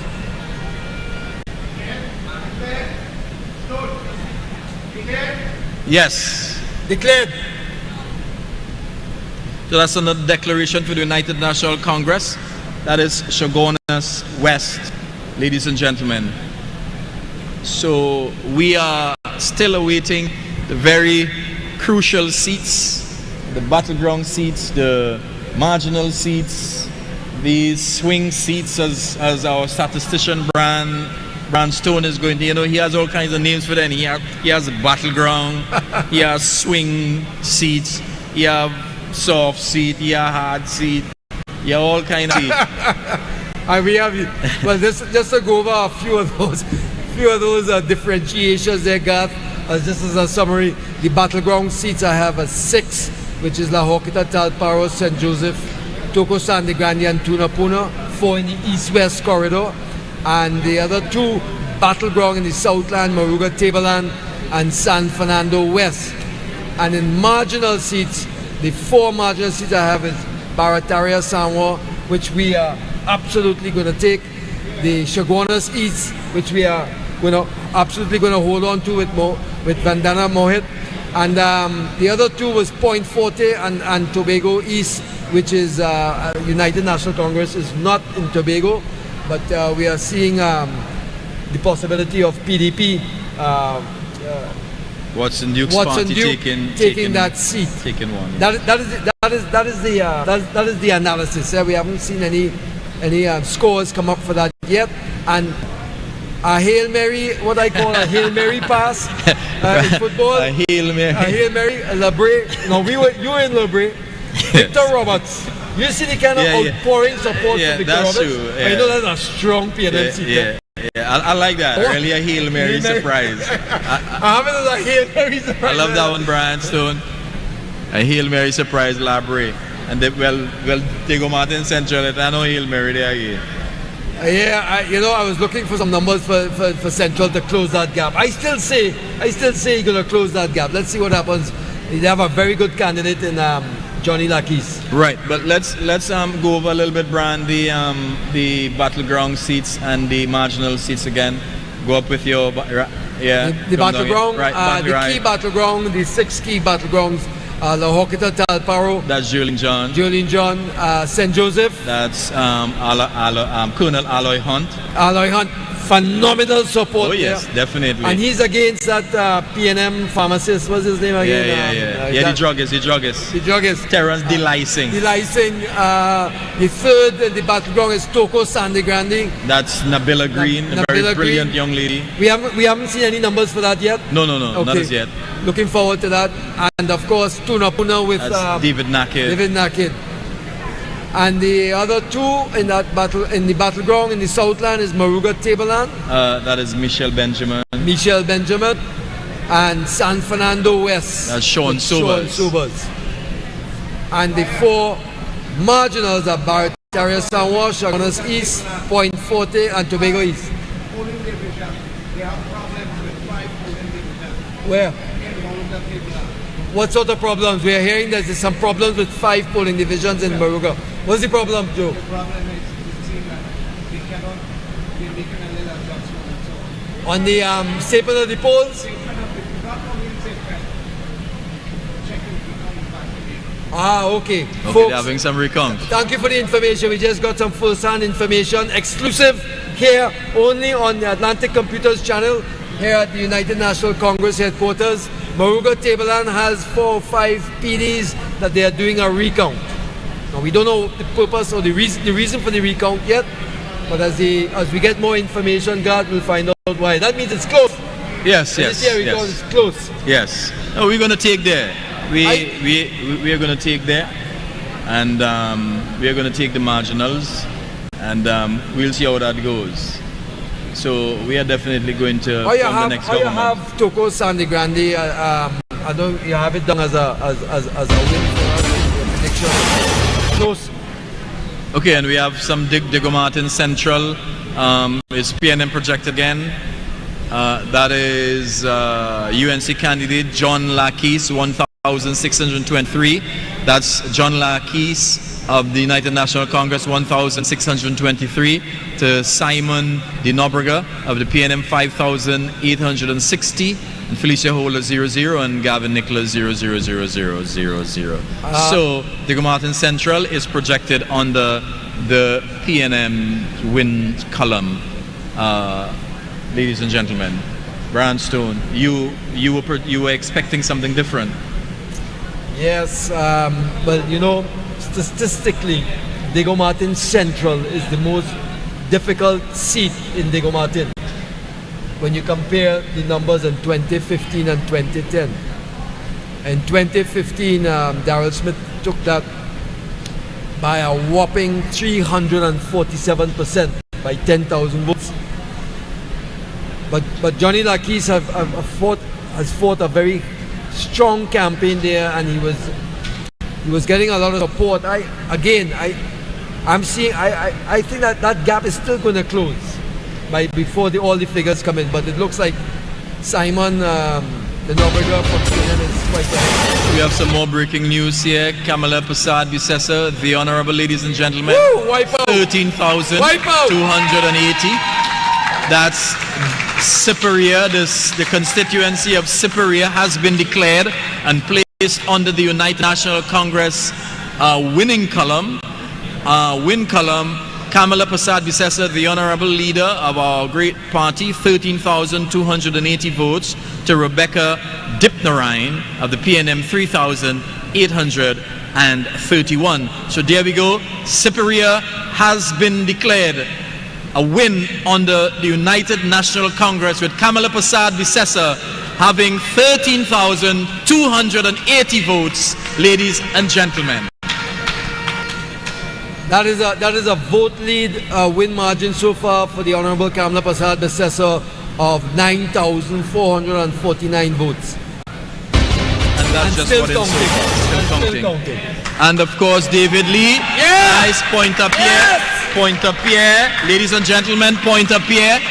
David Lee, 8,316 to Daniel Duki of the PNM, 6,400. David Abdullah of the MSJ, 196, and Marvin Howard of the PEP 134, nearly get more than David Abdullah. So Pointe-a-Pierre, a battleground district. The United National Congress, David Lee is leading with 8,316 votes to Daniel Duki's 6,400. It's a battleground district, ladies and gentlemen, of Pointe-a-Pierre, and the United National Congress is in front so far. Interestingly, this battleground constituency, Garth, was won by David in 2015 by 1,506 votes, which was an 18% win margin. Right now, he has increased that margin from 18% in 2015 now to 30% in 2020. He's actually doing better today than 2015. And the polls had it wrong. The polls had it at a slim margin. Right now, he's at 29% over the PNM. And that's the same poll that came out on the 7th. No, that poll actually slimmed the margin, but that was the Guardian poll, the NACTA poll, Brandon, and the Libertron poll. We still them PNM no, poll because you see, they bring these polls out, and these polls were wrong. But this PNM poll must be wrong. Well, rolling them wrong with everything. We're showing them they waste their money. Well, they stole our money, 20 billion from our Heritage and Stabilization Fund. I mean, you know, we are actually seeing David Abdullah 196. What's up with that guy? But well, he's part of the OW2 Petrotrin deal. Yeah, and the people have voted correctly. Yeah, but he's not forgetting that Petrotrin was closed down by the People's National. Yeah, but he's a union man, and you're telling me that's Pointe-a-Pierre, that's the oil refinery where people lose their work. So why they didn't vote him as the MP or something like that? Well, he got 136 votes. Not 1,036, 136. Yes. Well, the constituency of Pointe-a-Pierre wised up as to what that deal was with the PNM, so-called selling the refinery, our country jewel, to the OWTU, who don't even have money. Yeah. Remember the Venezuelans, the PDVSA was the one financing that purchase. So the people of Trinidad and Tobago are very well aware of that nonsense that was going on. And those votes for the MSJ is an indication that the people of Trinidad and Tobago were smarter. Remember Dr. Keith Rowley, the Prime Minister of Trinidad and Tobago, called every Trinidad and Tobagonian. You remember what he said? And I quote, Trinidad and Tobago people are stupid. But this election will show that they ain't stupid at all. So if you get vexed with the Tobago people, will get vexed with Trinidadans? Well, exactly. And what's you going to take Tobago East? Oh my God. Ladies and gentlemen. Ladies and gentlemen, I'm hearing some noise. I'm hearing some woos and that kind of thing. So I guess some very good statistics are going to be coming in. Very interestingly, Garth, in 2010, Errol McLeod for the United National Congress took Pointe-a-Pierre over Christine Gangaloo of PNM by 57%, which is 3,966 votes. Almost 4,000. Almost 4,000. And that was a 57% lead. And David right now is at a 49% win margin so far. So we might see a 2010 type of result. Right, so the numbers the numbers are coming in, ladies and gentlemen. They are coming in, and we are waiting on them. Of course, you know, the battleground constituencies.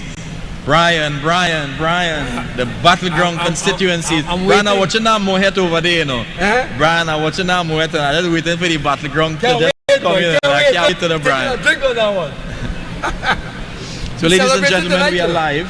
We are very live here at the United National Congress election headquarters here in Couva South, the constituency of Couva South. And we are bringing to you the live broadcast, and we are waiting.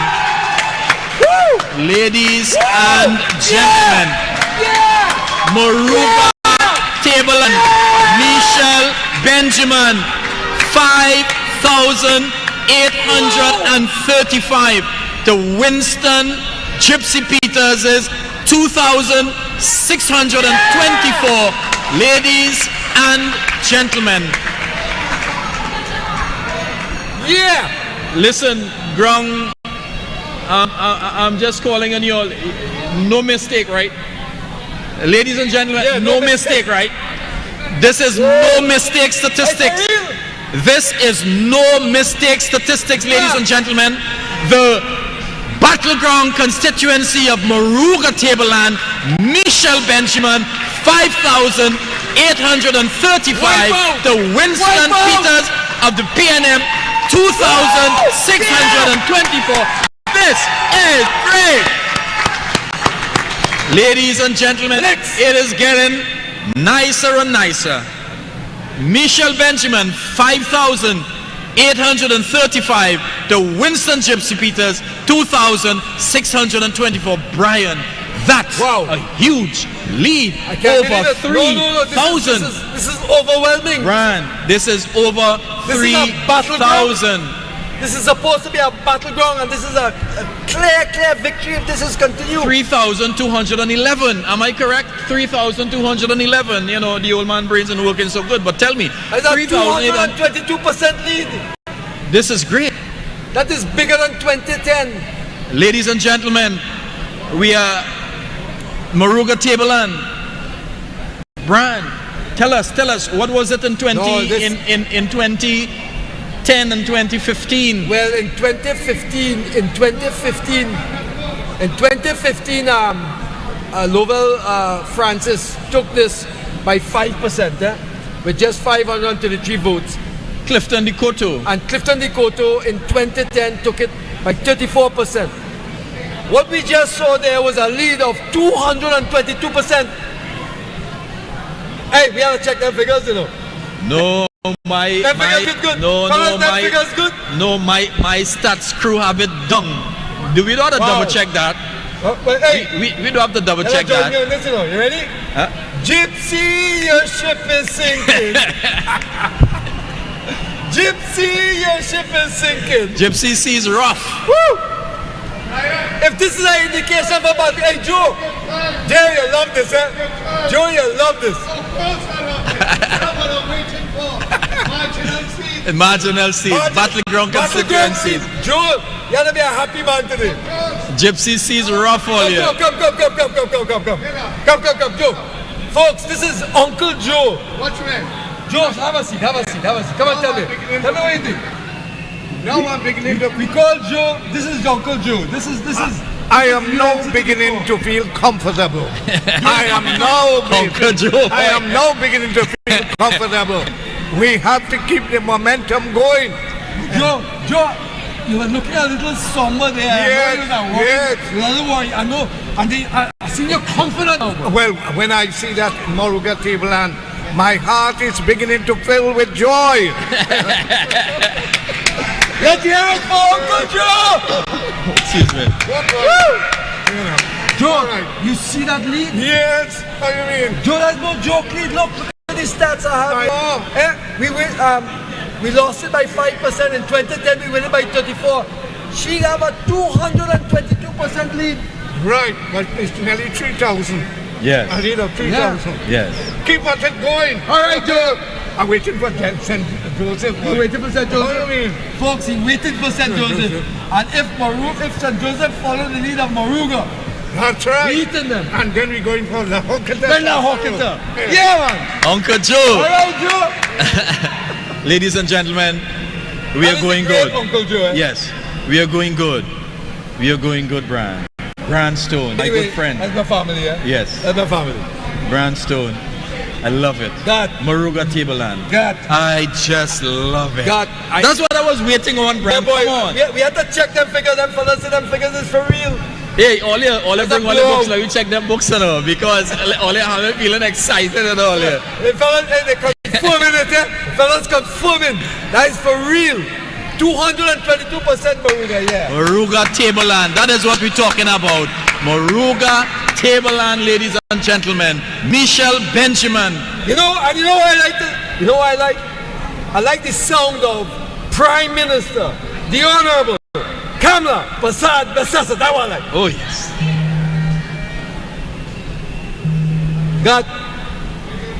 you could give Rowley a little job or something in the kitchen or something. Rowley? By the way, Rowley close to me. Well, look, I looking at those numbers in Moruga. I'm stunned. I'm stunned because I was expecting. Look, I have a win there of 12% for us, and that one came at 222%. This is what I'm saying. Woo! Ladies and gentlemen, those of you who are viewing the UNC YouTube channel and our Facebook pages, we are broadcasting live on the Atlantic Computers Media, ladies and gentlemen, and we are in the constituency of Couva South, and it is the United National Congress election headquarters. This is the night, folks. This is what we waited for 4.5 years to change this government. Finally, we're going to have a government of, for, and by the people. Oh yes, ladies and gentlemen, we are just waiting, Branston, for some more battleground constituencies. We are just waiting on the marginal seats. God, it's coming, you know. It's coming. All here, no. Not yet. No. All right. It's coming. Hold, hold. It's coming. It's already here. That boy said already here. It's already here. Yeah. What's the numbers we have on live? Well, 10,800. Wow. Yes. So continue to share the live, ladies and gentlemen. Remember, we want to reach about 20,000 tonight, but we have crossed half of that, and we want to maintain at least over 10,000. So you continue sharing the live, and it's looking good. It's looking good. So far, we have one marginal under control. We have it under control. One battleground. Yes, battleground. Sorry, a battleground under control. That was like 533 vote difference in 2015. Right. And what's the aggregate for 2015? The total, and give me in what which Moruga Tableland. Moruga? Yeah, Moruga Tableland. What's the aggregate? Well, it is I'm very surprised at this. She's doing a fantastic job. Right, Moruga Tableland. Moruga Tableland. Okay. Well, 2010. Right. Clifton took it with a 34% margin. Right. Almost 3,000 votes. But in terms of the total amount, so you're talking about something like about 20,000 people vote there. All right, yeah. In 2010, 20,000. Right. In 2015, 21,000 cast their votes. Right. That was a 75% voter turnout. So more or less, we could get something. We could get something between 21 and 20 and no. Well, you remember? 20,000. Right. Right. So we could get something like about 21,000 this time. I would think so. About that. I would think so. Yeah. I would think so. About 21. Yeah. Now, if the screen is gone now, but I wanted to see what the total. What was those votes? You remember the two numbers? It was 5 something versus 2 something. Yes, so roughly 9. So we have about a third. Yeah, roughly of the votes counted. Right. But at 222%. If we are at a third of the votes counted, and she is that amount of percentage in front. Wow. I mean, once things remain constant, then we could actually 222% being consistent, because that's probably a lot of our PDs came in. But I'm seeing a great lead. Yes. I'm seeing a great lead, even when so even if a lot of PNM PDs come in, they have a lot to make up. That is a huge lead. Yeah, that's a huge lead, right? Because remember the stats, Garth. Even in 2010 when we won, was only a 34% lead. Right. So, ladies and gentlemen, again, we are waiting. We are here, Brian Stone and Garth Christopher, and a whole batch of very brilliant young people just marking Brian's mohet. Just marking it, but we are waiting. They are the graphs people, they are the young intellectuals of our great party. We have a great future. Look at them there. Brilliant minds. They are just bringing a national youth arm, just giving us all the statistics. Oh God, we want to thank you very much for your great work. The bellwether, one of the bellwether battlegrounds of St. Joseph, just to let the folks know, give them an idea of what kind of playing field we had. In 2010, St. Joseph, our UNC candidate Herbert Varney won that by 39%, just over 3,000 votes. 2010. Right, in 2010. And then in 2015, Terence Yelsing took it by 18%, which was less than what Herbert won. At the PNM is going to lose that. 1,600 votes. Interestingly, they got PNM got the difference between PNM's win in 2015 in votes compared to Herbert Varney's our win in 2010. They actually got 299 less votes than we did in 2010. Right. Right? Yes. We got 10,835 votes in 2010. They got 10,536. I see. That's why I agree with you. St. Joseph, we bringing that in. Seeing that, Brian, wait for them results. Yeah, we're gonna bring it in. So, ladies and gentlemen, we are waiting here again. The results from the battleground. Brian says the battleground constituencies and the marginal constituencies, because you have 6 battleground and about 4 marginal. Right. And we are holding. We are holding. It's safe to say we are holding out our marginals. All right, we are holding our marginal policies, and of course we have some more breaking news, ladies and gentlemen. Rushton Parry again, Moruga, Mayaro, sorry, Rushton Parry 9,820. Rushton Parry of the United National Congress, the incumbent MP, 9,826 to Sankar Mahabir Singh of the PNM, 6,120. So you are looking, ladies and gentlemen, at 3,706 votes. Rushton Parry has a lead of over his PNM opponent, and still in Liha of the PEP, 86. So we are well ahead, ladies and gentlemen. Rushton Parry is over 50%, 51%. Well, okay, that's a total of votes so far, right? When you add up everything? Yes. About almost 16,000 votes. Right. And the total votes cast in 2015 as a reference is 20,000. Right. And so it's almost easy to project that as a win. Yeah, we could project the win there. Project a win there. Right. And what was the total in 2010 and 2015?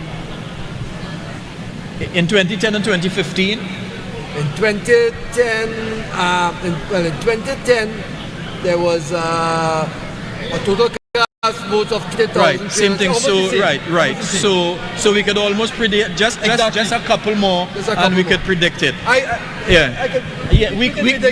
Definitely. Yeah, but we are just waiting on United National Congress. We are just waiting on the UNC's youth that brilliant bunch of young people there to predict it for us. That's Rushton Parry's seat of Mayaro. So, ladies and gentlemen, the results are coming in. There's only about 4,000 votes more to come in there, Right. So, Rushton will probably have to lose almost everything in those 4,000 votes for the PNM exactly. It's 9:30. And Naparima has been declared, ladies and gentlemen. Rodney Charles, 11,056 votes to Randy Sinanan, 2,352. So the constituency of Naparima has been declared and placed under the win column of the United National Congress in this 2020 general elections, ladies and gentlemen. Archie, surely how many seats we have so far? So, I'll tell you something. I have to congratulate God. You have to congratulate Atlantic Computers for this phenomenal broadcast. William Archie, was an ex-treasurer of the NATEX. Archie, Fantastic job, great job, great job, Archie. Fantastic job. This is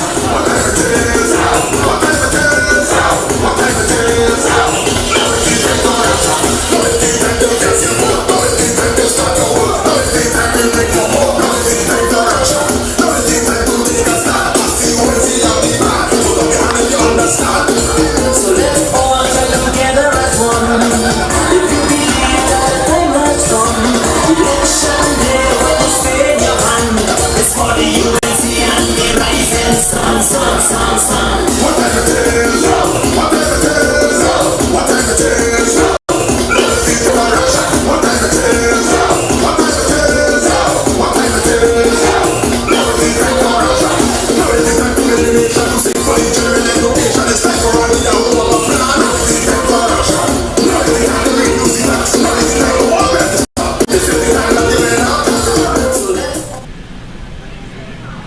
Woo! 12 we have so far? Well, is that correct? 12 to 10 so far? 12.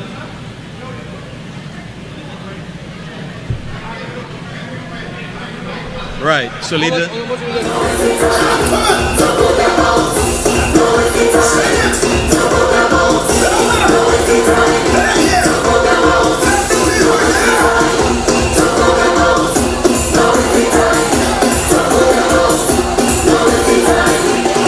so let's all join together as one. If you believe that the time has come, election day when you stay in your hand, it's for the UNC and the rising sun, sun, sun, sun. Whatever it is, whatever it is, whatever it is, liberty take for action. Whatever it is, whatever it is, whatever it is, liberty take for action. Liberty take to get your vote, liberty take to start the war, liberty take to bring your home, liberty take for action, liberty take to take a stand. Cause the UNC of the plan, put on your hand if you understand.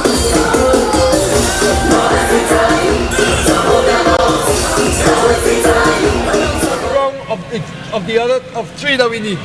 The aggregate Victory the aggregate is 7 and 5 is 12. Let's say roughly 12,000. About 12,000 votes. What was the aggregate? Maruga, by the way, interestingly, that's 56.7% lead. Yeah, amazing. He has a lot of votes to No, make up let me there. see. How much that come up to? Huh? What was that? 7, 10, 11, about 12,000 votes? Yeah, 12,000. Okay, Maruga. No, good. Right, Maruga table and Okay. 20. We 20, are right. little over 50% in votes. Right. Right? So we have another 50% or so to come. Right. About 47% more votes to come in. But at 56% lead, Yes. that is very, very advantageous for us. Right. Thank you. Wow, ladies and gentlemen, 7,334 for Michelle Benjamin, the UNC candidate. Winston Peters is 4,679 of the PNM, and Steve Alvarez of the DPTT. In vote for himself? The man must be not even living there. I don't know what the guys do. So let's all join together as one. If you believe that the time has come, election day when you stay in your hand, it's for the UNC and the rising sun, sun, sun, sun. Whatever it is, whatever it is, whatever it is, liberty take for action. Whatever it is, whatever it is, whatever it is, liberty take for action. Liberty take for action.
under the win column of the United National Congress. The lion himself has roared, ladies and gentlemen.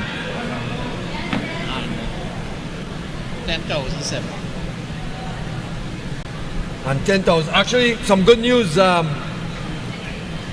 Archie, the Atlantic computer boss man here, just give us some more. We are actually higher than the 10,000. We have 2,100 on YouTube, so we have a total of 12, almost 13,000 live viewers. Wow, that is great. We want to thank you very much. Thank you very much for tuning into our broadcast, our live broadcast. Yes, on election night. We hope we are not only entertained, but we are giving you the facts and a nice comprehensive coverage of the 2020 elections, parliamentary elections in Trinidad and Tobago. Breaking news there, boy, Gaff. Well, we have Diego Martin West, Marsha Walker, 2017, Keith Rowley, 8,834. And other 69, Dexter Nichols of the MND, 371. But it has been projected already under the PN's column.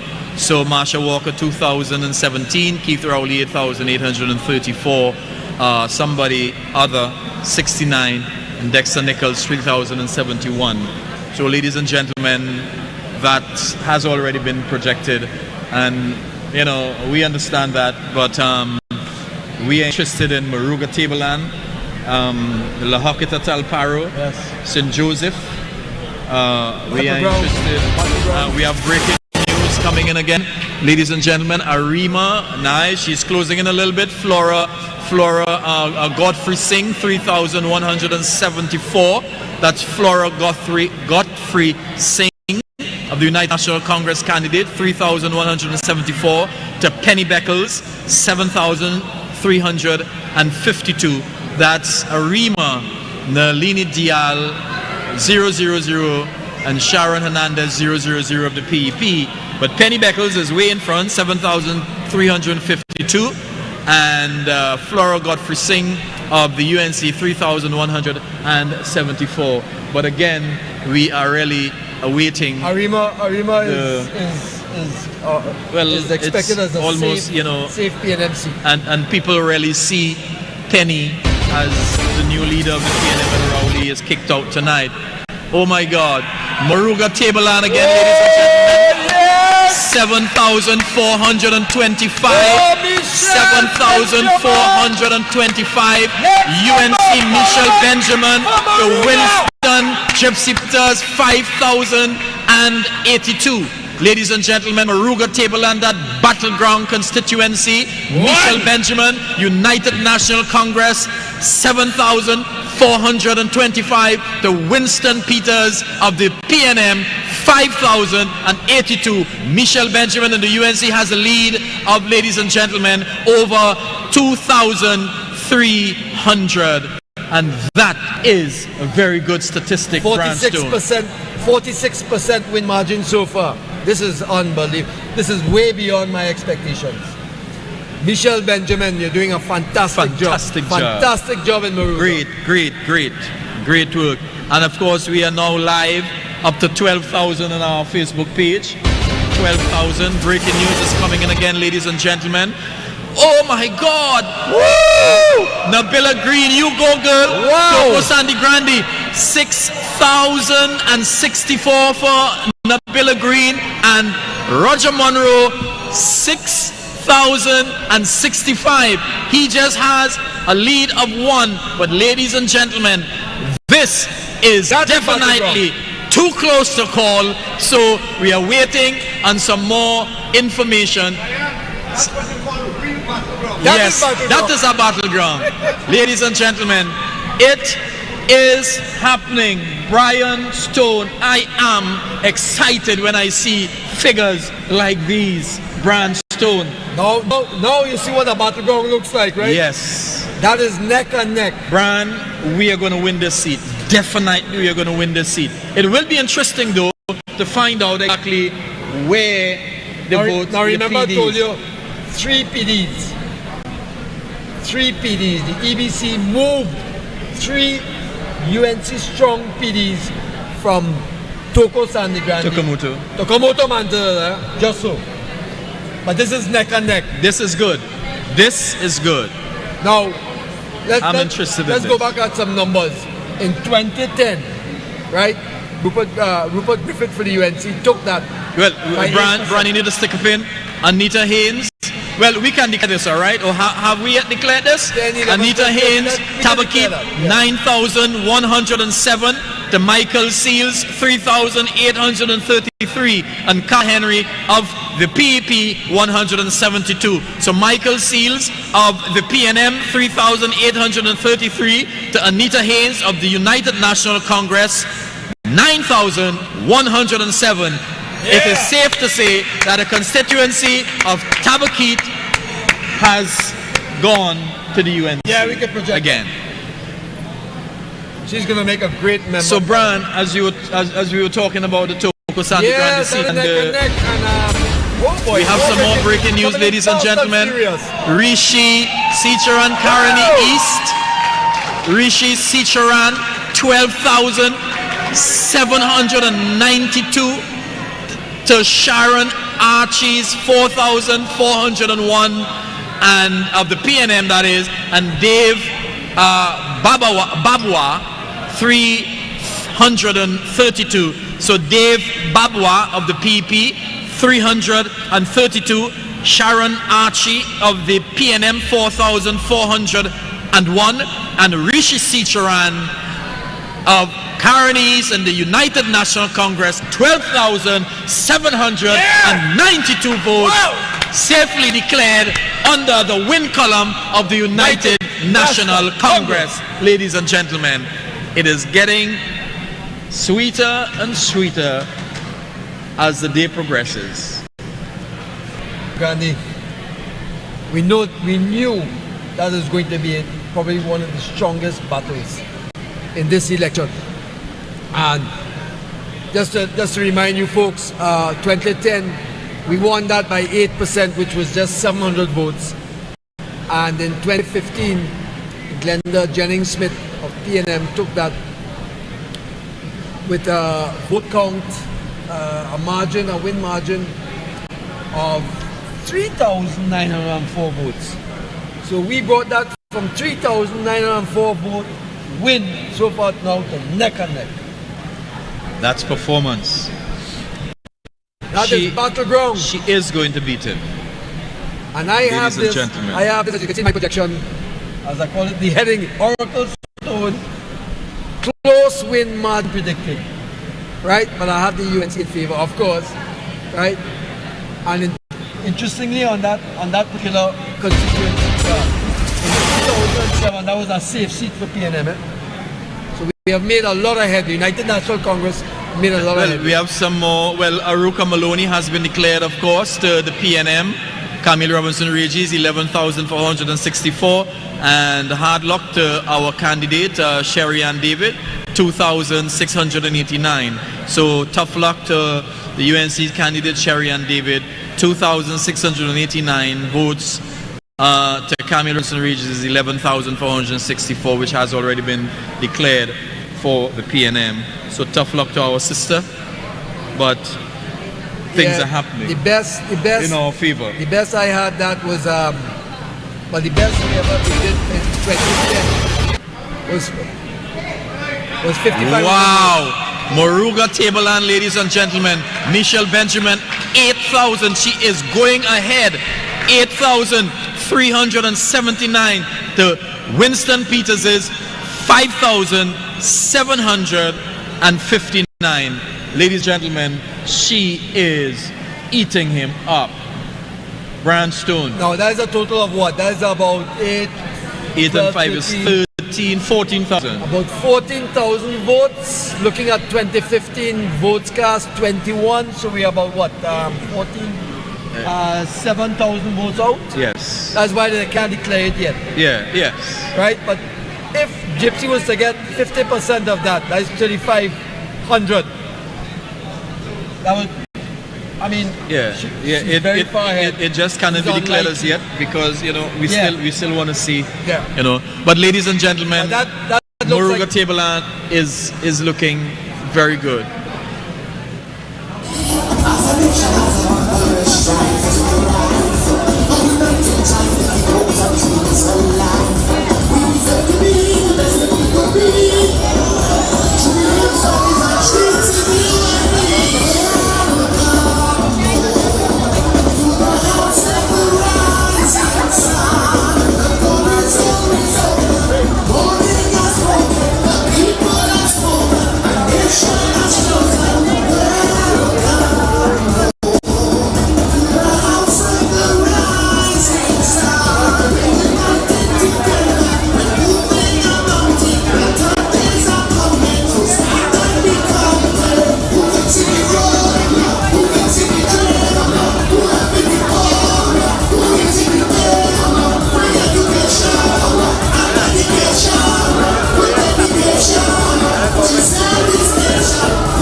What time is it? 5 to 10. Boy, they really counting them votes one by one. So what about our graph? I have to ask this young lady. You repeating everything I said? Oh, wonderful. She's good. The graph. Boys, breaking news. Faizabad, Lakan, Dr. Lakan Budu, 10,524. That's Dr. Lakan Budu of Faizabad, the UNC candidate, with 10,524. To Solange de Souza of the PNM, 6,425. Ladies and gentlemen, so Dr. Lakan Budu, Faizabad, that seat has been declared and placed under the win column of the United National Congress. So Dr. Lakan Budu amassed 10,524 votes to the PNM Solange de Souza's 6,424 and Alicia Narain of the PEP 140 and Radhika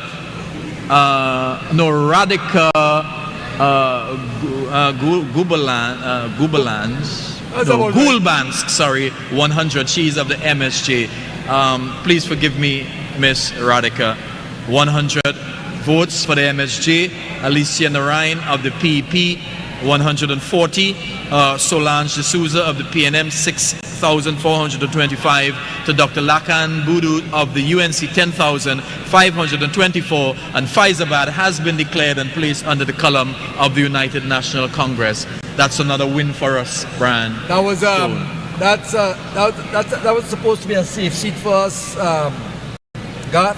But interestingly, in 2007, Chandra's Sharma won that, and it was a marginal.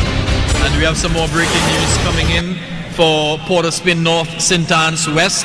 Darren Garner of the United National Congress, 1,705. To Stuart Young's 9,481. To Lima McLeod's 385, and UPP 74. So the constituency of Port of Spain North, St. Anne's West, UPP 74. The PEP Lima McLeod 385.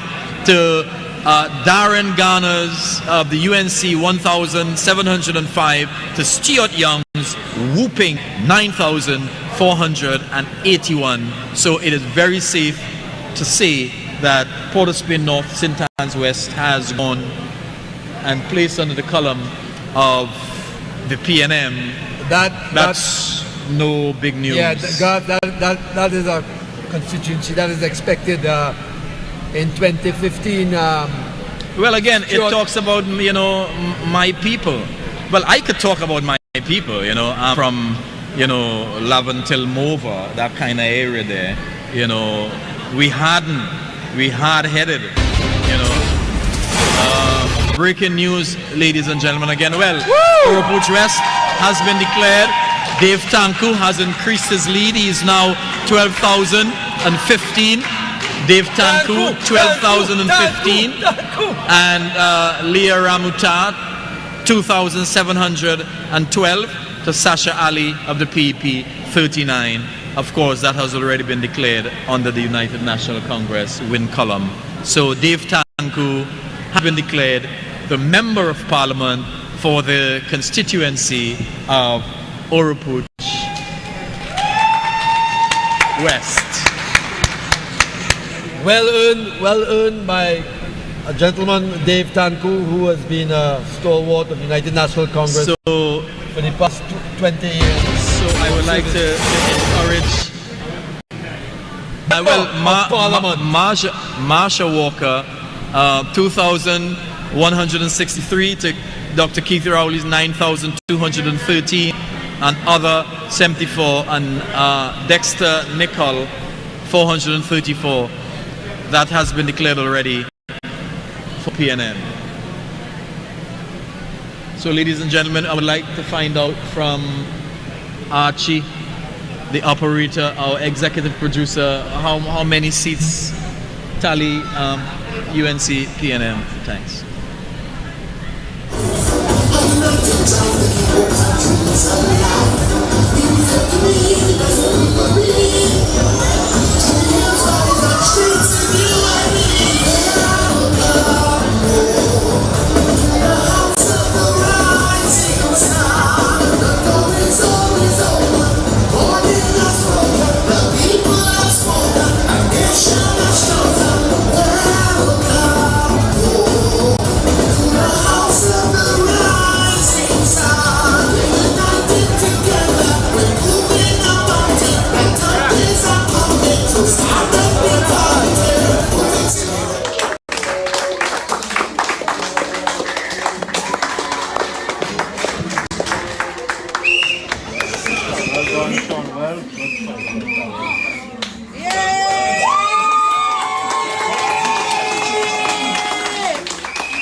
Stone says it's a battleground constituency of San Fernando West.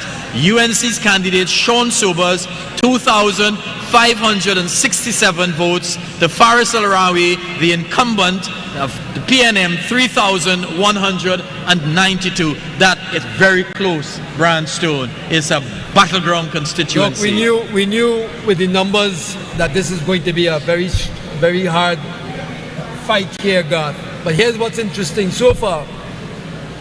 The Faris, the PNM lead is 24%, right? That's their lead. In 2015, his lead to win was 49%. So far the numbers have come in where we cut that lead by half, by 50%, which is very promising. And we're going to take this seat. We're going to cut it down even more. In 2010, we won that by 16%. Right, we will win it by 16%. So this is a tough fight. This is a tough fight because Al-Wari has put a lot of money into this. St. Joseph.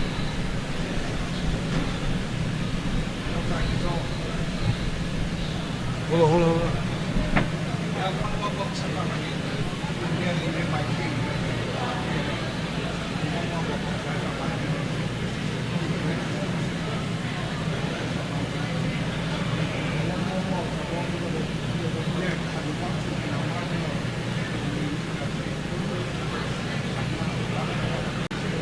Well, so far, ladies and gentlemen, the UNC has 17 seats to the PNM 16 seats in this 2020 general elections. But it's still early. There are lots of votes to come in, lots of PDs and stuff that happen, ladies and gentlemen.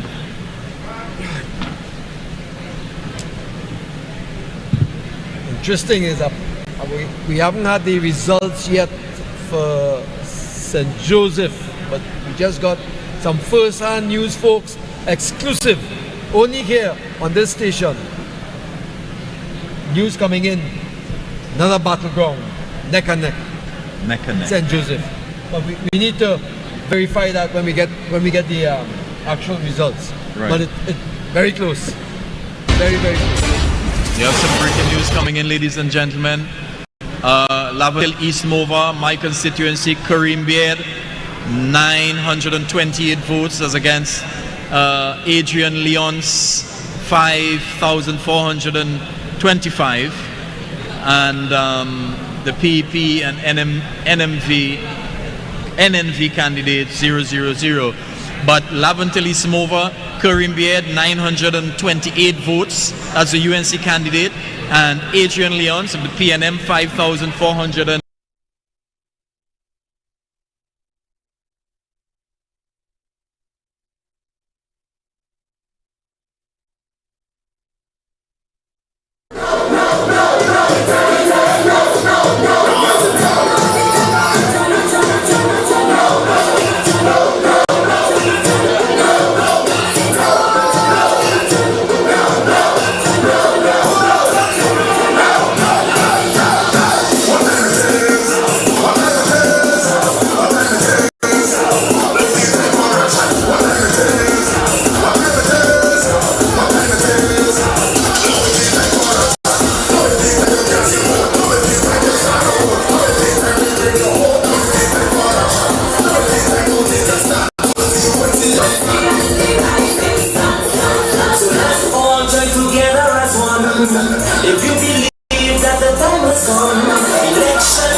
Congress, Michelle Benjamin to Winston Peters, 6,407, almost a lead of about 46%. 3,000, almost 3,000. And what I like is the percentage, about 46%. 46%. Good. So that is very good, ladies and gentlemen. So it's happening right here. We are broadcasting to you live from our election headquarters in the constituency of Couva South, and you can view us at Atlantic Computers Media. We are bringing it to you live, and we are also live on our Facebook pages, UNC and the YouTube channel. Of course, you can see this live stream on No Borders as well. That's my page, all right? The UNC and No Borders page, you can view this live on. And we are waiting in the battleground constituencies. We are getting some news about St. Joseph, and we await Moruga. More breaking news. Well, Diego Martin Northeast, that has already gone to column input. Eli Zakaru, 2,653, column input 9,325. Philip Alexander stalled on 115, and Lonsdale Williams on 49. So they have solidly rejected the PEP candidate. That's Philip Alexander. Solidly rejected him, and of course, you know, it's a known PNM stronghold. and Colum Imbert has run away with it, 9,325 to Eli Zachros, 2,653, Philip Alexander, 115, and Lonsdale Williams, 49, ladies and gentlemen. So there we go. We are still waiting on some very important seats to come in. Breaking news again coming in. Russian Pari, of course, 10,374 to Sankar Mahabir Singh, 6,857. Sterling Liha, 96, and that's the PEP's candidate. So Russian Pari has already been declared. That's the mayoral seat, has already been declared to the United National Congress.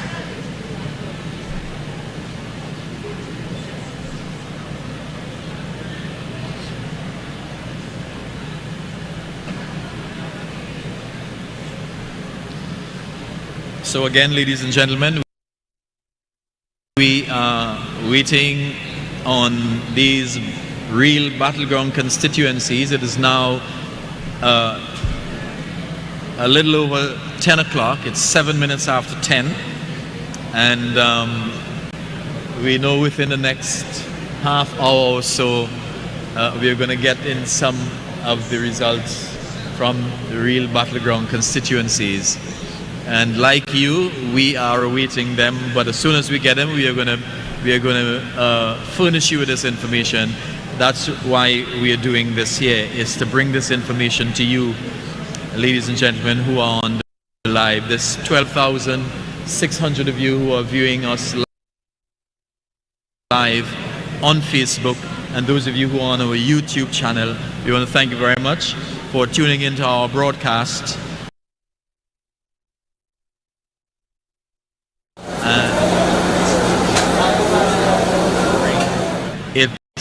Vote by vote, this vote by vote commentary as they come in, you're going to get it, and you are getting it firsthand.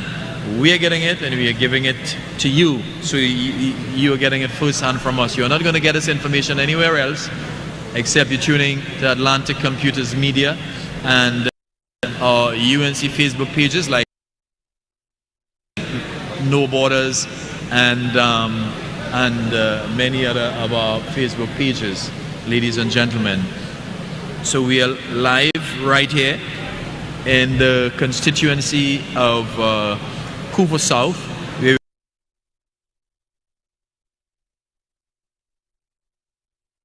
We're bringing to you this United National Congress election night results.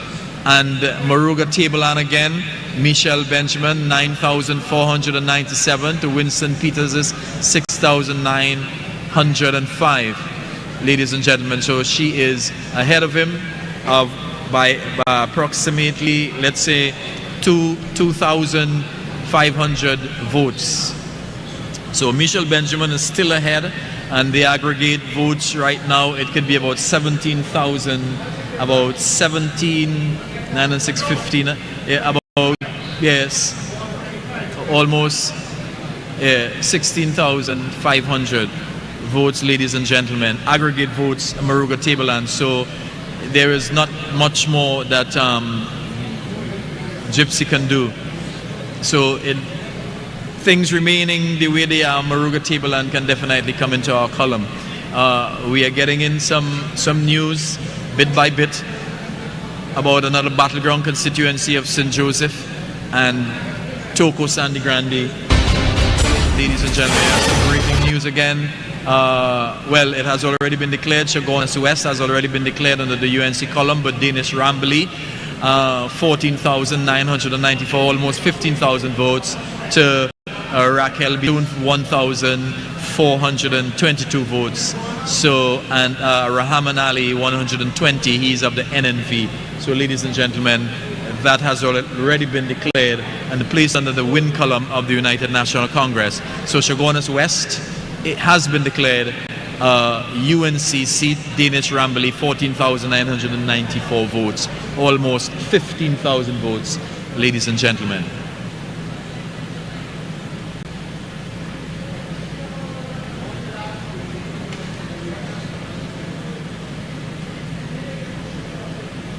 And we are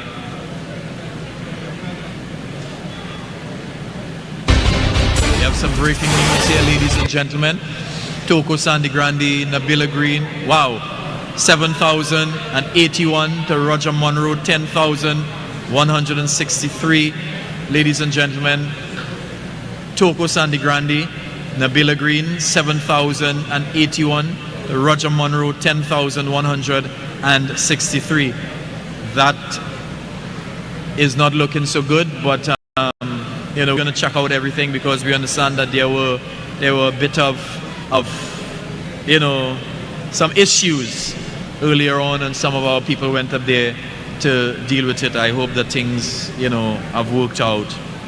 Ladies and gentlemen, Toko Sandy Grande, Nabila Green, 7,000 as a UNC candidate. Nabila Green, 7,081 against Roger Monroe of the PNM, 10,163.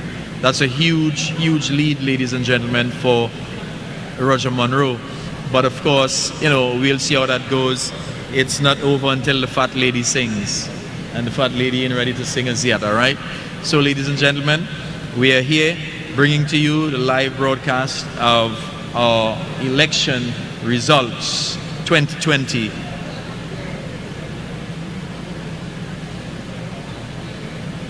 And we are still waiting. I mean, we haven't heard anything as yet from the constituency of Toko Sandy Grande. Brian Stone will say it's a battleground constituency.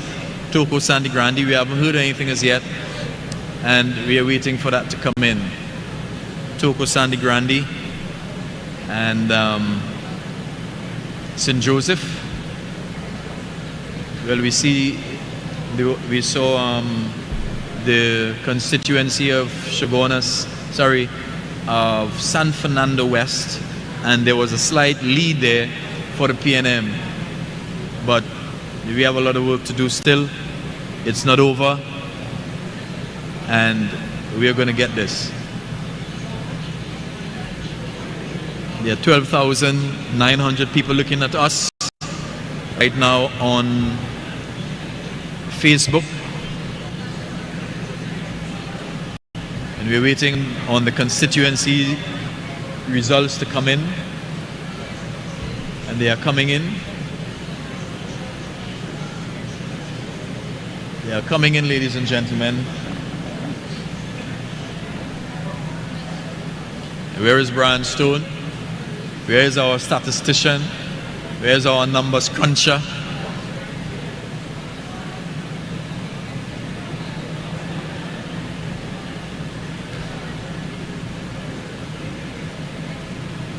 Ladies and gentlemen, the numbers are coming in.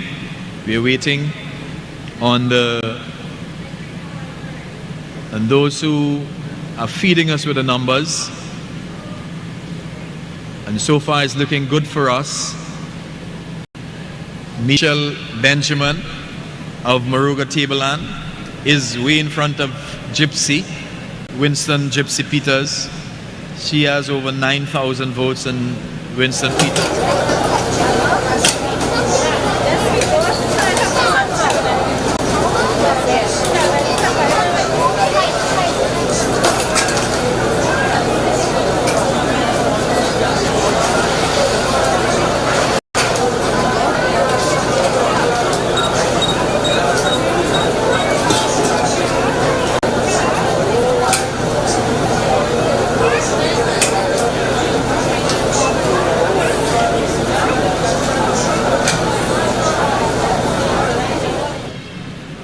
The marginal constituencies, we are waiting the marginal constituencies to come in.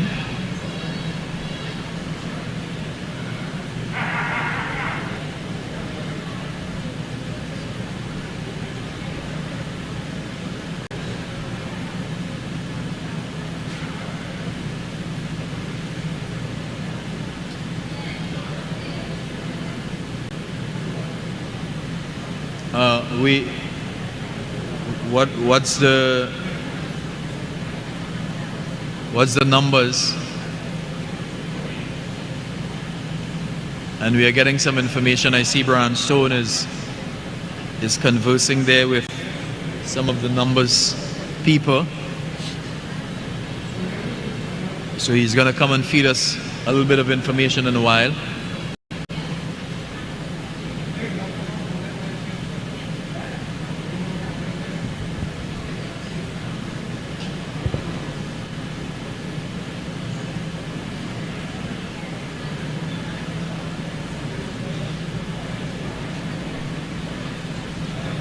Oh God, I'm getting some news.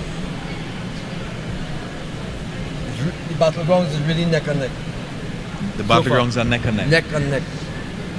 Neck and neck. And unofficially, Tobago, neck and neck with PNM ahead in both seats. PNM ahead in both seats. By about 1,000 votes in east and west. Right. Separating them, somewhere around there. Right. Well, I don't have that, that's not official yet. So, and I just saw the numbers for Sandy Grande. Yeah, PNM was ahead about 3,000. About 3,000, yes. You remember those numbers? I just want to check to see what the total. That was Toko Sandy Grande. Yeah. Yes. Okay. 7,081. It was 10 and 7. Yeah. 17,000. Yes, 17,000. Toko Sandy Grande. Okay. 17,000. Okay.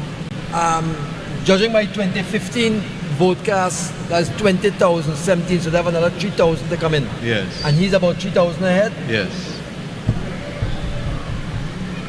That doesn't look good.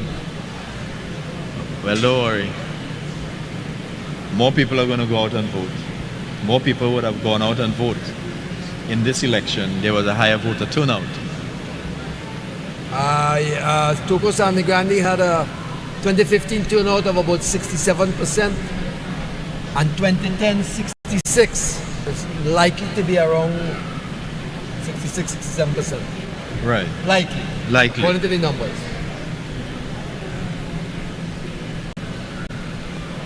Any votes came in for Tuna Puna? Not yet. No, not as yet.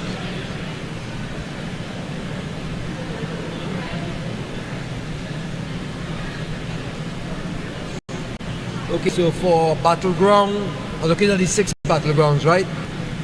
Now, Hokita Talparo. We haven't heard anything for that as We yet. hear nothing from there yet, but what's going on inside of there? We have not heard anything there as yet. St. Joseph is neck and neck.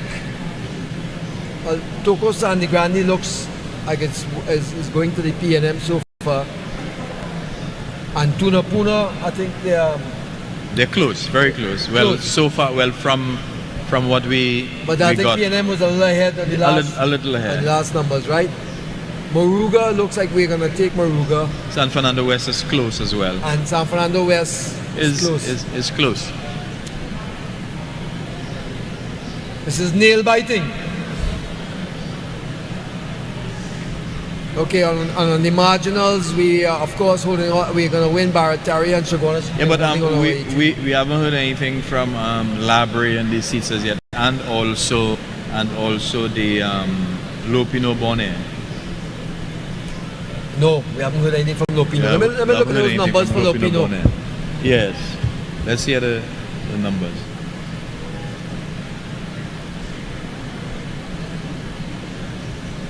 Okay, folks, we haven't heard anything from Lopino Bonnet yet. Those numbers in 2010, we won by 12%, 1,000 votes with Lincoln Douglas, and in 2015, the win margin there for the PNM was 82%. Wow. 5,000 votes. Now, funny enough, remember in Lopino Bonnet, Jack Warner for ILP is there. And is likely to take PNM votes. Well, it is the ILP. It wasn't Jack Warner as a candidate. Well, true. You know, Jack Warner is going to bring something different. They only different. had 417 votes. ILP only took 417 votes in 2015, but COP, which was PP, got 6,300 votes to PNM's 11. That of course is a weighted PNM seat, but we were hoping for a surprise there. Interestingly, in 2007, Lopino Bonnet was marginal.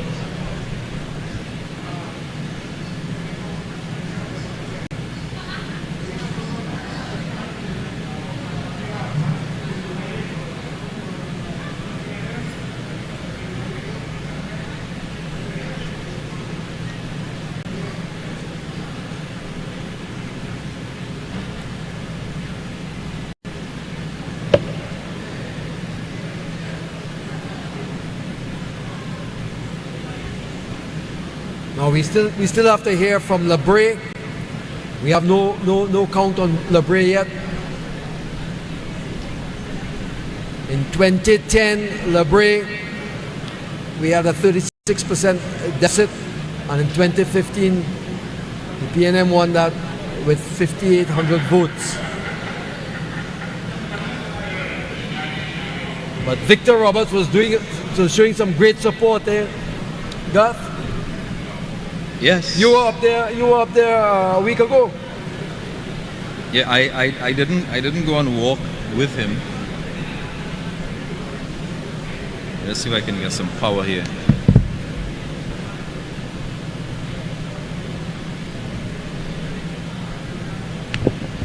I find it very unusual. La Horquita, Talparo, Labre, those votes have not come in. No PDs yet. You see. What's your feel on that one? No, we don't. And we haven't seen anything from St. Joseph either.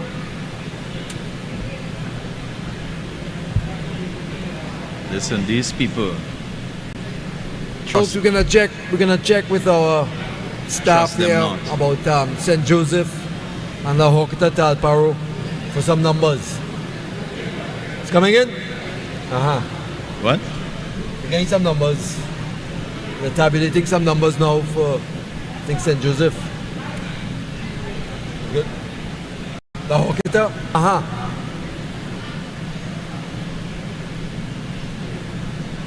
We got some, looked like they tabulated some results from La Horquita, Talparo. But did you find that odd? Yep. You haven't had any PDs coming from La Horquita yet? As yet, and also St. Joseph. And St. Joseph. And Lopino Bonnier. I wonder if they're doing a recount. Well, I guess. If that's the case, close. It's close.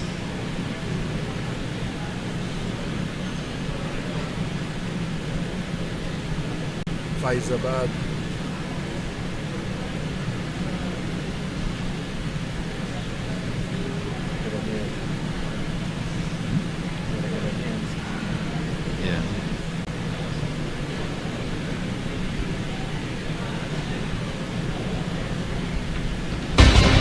Waiting, ladies and gentlemen. The numbers. We're waiting on the numbers. What's the seat count? There we go. La Horquita, Talparo, neck. Jolene Johns, 6,553. Foster Cummins, 7,048. He's just a little ahead of her, but there's a lot of people. What was the aggregate votes there in 20? He's only at 7.5% lead. Yeah, definitely. And of course, we need to know where the votes are coming from. That is what, about 13,000? Yeah, 13,000. So La Horquita, Talparo, ladies and gentlemen, the first count has come in to our headquarters here. Jolene John of the United National Congress, 6,553. The Foster Cummins, 7,048. He's leading a very, small margin. So we're looking at 6 and 7 is 13. 13.5. 13. So about 13,500 votes cast. In 2015, they had an 18,000 vote count. So we have approximately another 5,000 votes to go. So this is considered neck and neck. So ladies and gentlemen, there we go, our first set of information, first set of statistics and numbers coming in from the constituency of La Horquita, Talparo. Jolene John, 6,553. Foster Cummins, 7,048. So it is very, very close, ladies and gentlemen. That's about a 72% votes cast so far. Right, so we still have about 5,000, an average of 5,000 votes to come in? Yeah, I would say about 5,000 votes, more or less. And the difference here is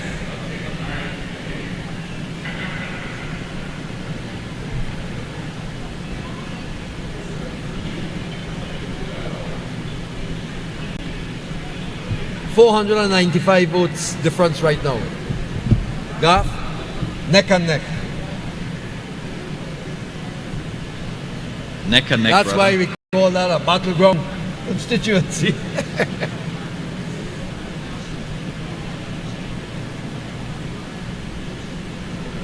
Interestingly, in 2010, we won that by 14%, 1,000 votes. It is likely you're going to see about a 14% difference between the winner and the non-winner in this constituency.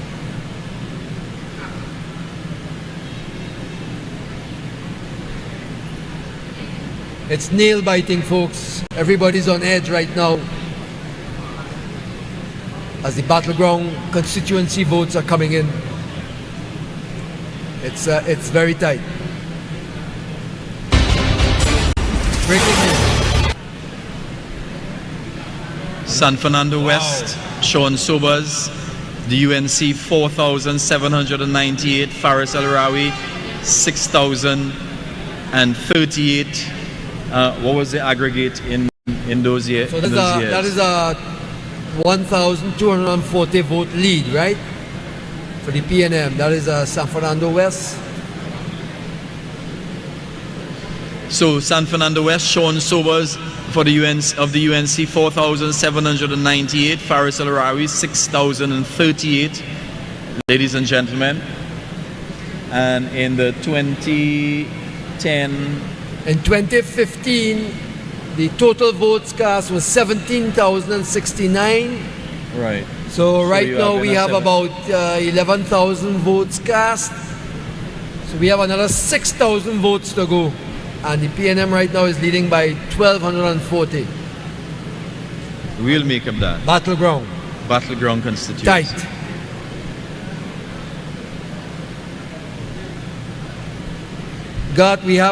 It looks like we have Maruga as a battleground 1.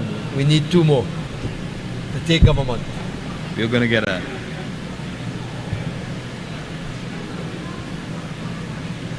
So we're waiting on, for that 2 more, we're waiting on St. Joseph, Tuna Puna, and of course San Fernando West, Sandy Grande. That vote lead is 3,000 yes. for the PNM. So it may come down to St. Joseph, Tuna Puna, and San Fernando West. And we're looking for 2 more. Yeah, we are going to get 2 more. Now remember, Point Forte. I'm looking at Point Forte as a outside horse to run in it. Yeah, and Lopino Bonnet. I'm trying to remember the vote count. We had just one showing of what the Point Forte was. I think yeah.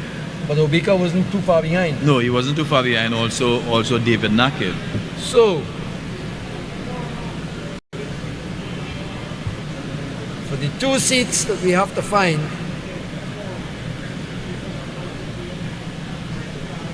so we still have outstanding St. Joseph, Tuna Puna, San Fernando West, and we're looking at Point Forte. Now all those battleground seats were PNM held. PNM were, that is were the correct. MPs. That is correct. To lock it up. Every one of them. Every single one of them. So we would have had to take 3 from them. Yes, we have to take seats from them, and we have done a tremendous job so far in terms of closing that gap, and we are going to go over. We are going to go over the line. And unofficially, I heard Tobago East and Tobago West neck and neck.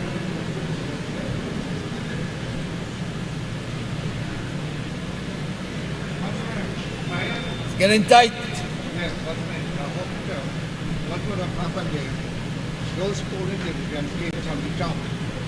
We are not more on the computer side. Right. So we're looking at the level or something to come in. This is more of our strength? Yeah, that's our strength. Okay. So we stand a chance. At that low hook it up? Yeah. Yeah. And so far we have 19. So we're looking for 2. And Maruga? No, Maruga make it 19. We have 18. All right, 19, right. 19. Okay. So we're looking for now, the Hokita Talparo, the last numbers that we saw, if I remember correctly, we were behind by 1,240 votes. Right. But the information I'm getting from our team is that the majority of those PDs that came in was more of the P&M stronger areas. Right. We still have our stronger areas to come in at La Horquita, Talparo. Yeah, that's a very. So that's very encouraging. Yeah. We should see that gap not only close. It will change. But that could change in our favor. It will change in a while. So if that is the case, Garth, let's do some math here. Assuming that we have Moruga, which we should have, and La Horquita, that is 1920. We need one more. We need one more. And that will be between generally St. Joseph, Tuna Puna, San Fernando West, and possibly Point 40. Let's keep our fingers crossed, folks. It will happen, man. I'm sweating. Well, I'm not. I'm sweating. And the fan is by you. The fan is on you. You know, I was expecting a closer result in Diego Martin, honestly. I was expecting a closer gap in Diego Martin. They fought a hard campaign. The 3 Diego Martins, have they been declared? Just Archie, excuse me a second. Could you put up, you want to put up that graphic on declared seats?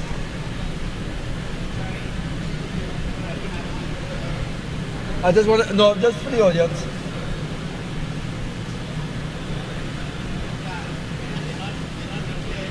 Not declared. Woo! Yeah. Well, folks, it's coming down to the wire. It is really coming down to the wire, as expected. One statistic that we won't have until after the election is the actual voter turnout in terms of percentage.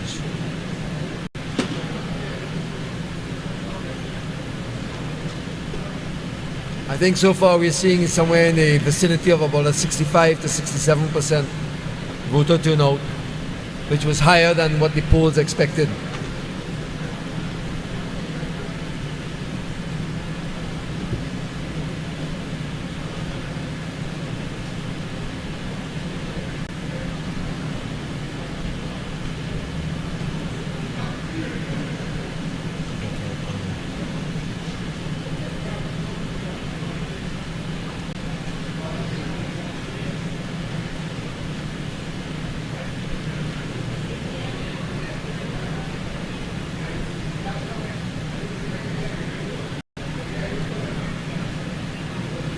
St. Joseph in 2015.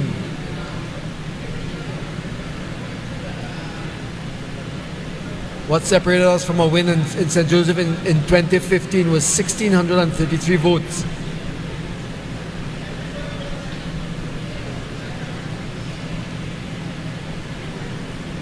St. Joseph was very close in 2015, you know. Yeah. No, but we lost it. Much win. We declared. We declared we got 21 seats. Yep. We got 21 seats. So we waited for La Horquita. We got 21 seats. Which was the St. Joseph, Tuna Puna? St. Joseph, Tuna Puna, San Juan. All San Fernando West, all one here. You know what, this country, some of them were, we all think we're going to get down. But it's very close, St. Joseph, look at St. Joseph. You happy there? No, this is my stats. Yeah, stats. All right, let me see what's happening. That's declared? Yeah, we declared 21 seats. Officially where? On television? Yeah. Are we going to announce that? We have announced it already. I mean here. Huh? Here. No, you didn't announce it here. We announced it in the nation that we won. When you watch it, you cannot cut me out.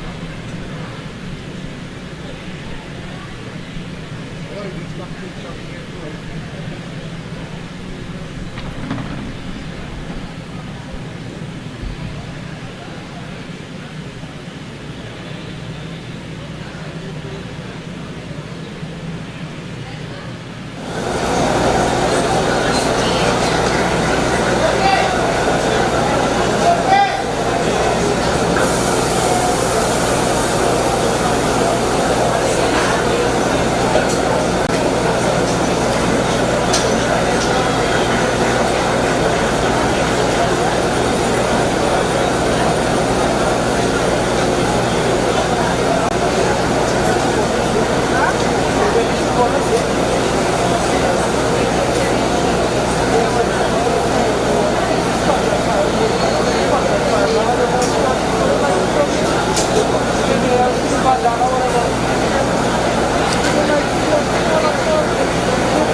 right now giving his victory speech. I would like to thank everyone in the United National Congress for a valiant effort in fighting this campaign. We have had our trials and tribulations, and I would like to congratulate everyone who has volunteered and put their heart and soul into the United National Congress.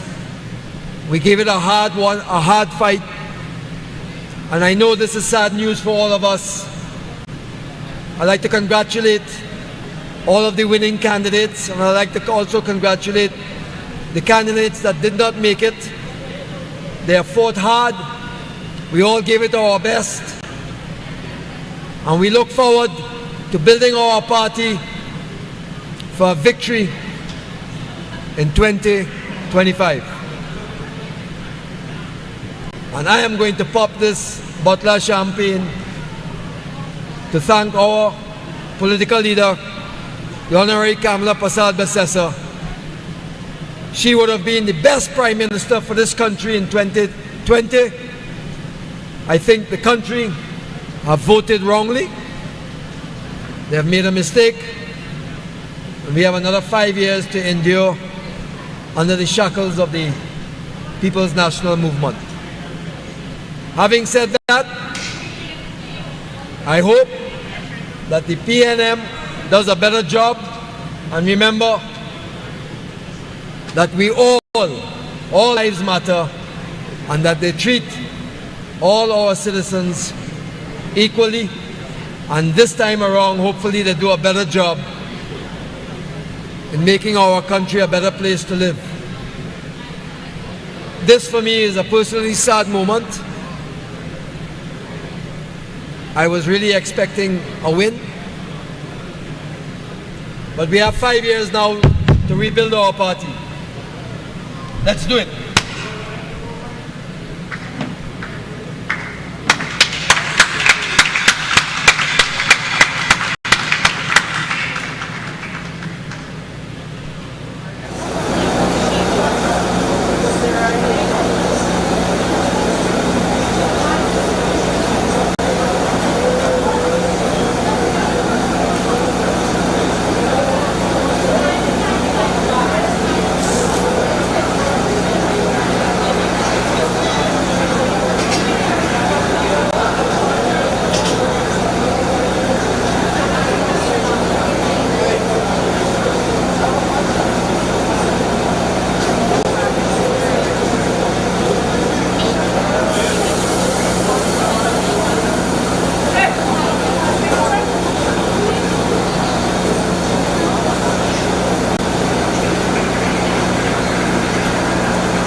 Sorry,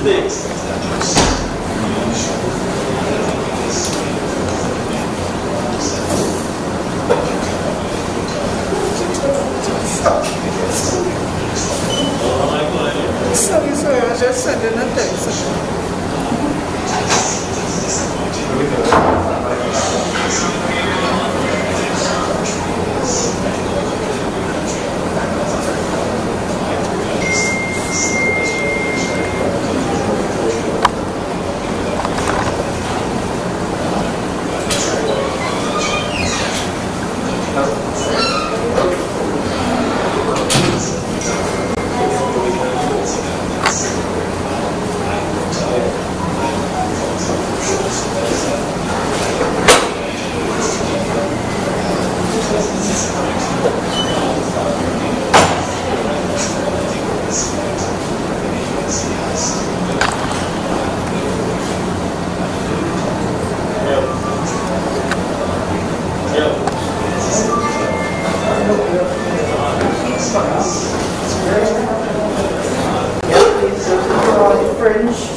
That are really not exercising social distancing. We've separated some chairs, so if we can just have you on it. Please don't block it down, right? Once they're sitting, they won't. Right? Thank you.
thank you all very much. Good evening or good night.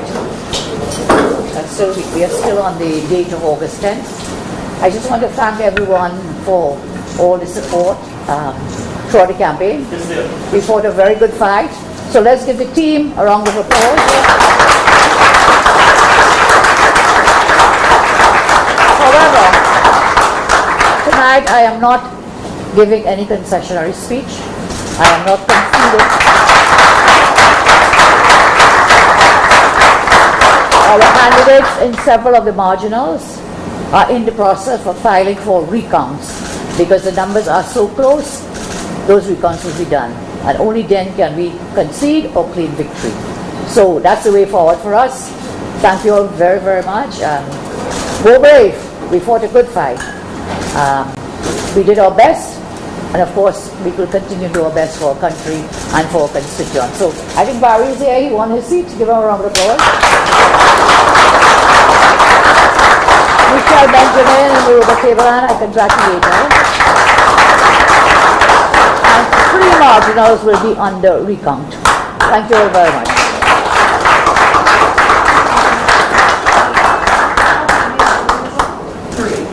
So far 3, but the teams are looking at it, the numbers. Which ones can you identify? I would prefer not to say that tonight, okay? Our teams are looking at them. They are marginals, and we're looking at 3 of them in particular for a recount. I would say I'm somewhat surprised, but the fight is not over until the recounts are done. Do you think the party's campaign strategy had anything to do with tonight's results? I think our party did very well. We could have done better. As I said, we fought a good fight, we fought a clean fight. Party did very well. And as I say, it's not over till it's over. You know, you asked me that earlier when I arrived. You had asked me that, but it's not over until the last vote is counted. There will be recounts in at least 3 of the marginal seats. So God bless you all and thank you very much.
Probably vote for. Huh? Vote for whatever you know what I vote for. 5 years of hardship.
I know why they are select.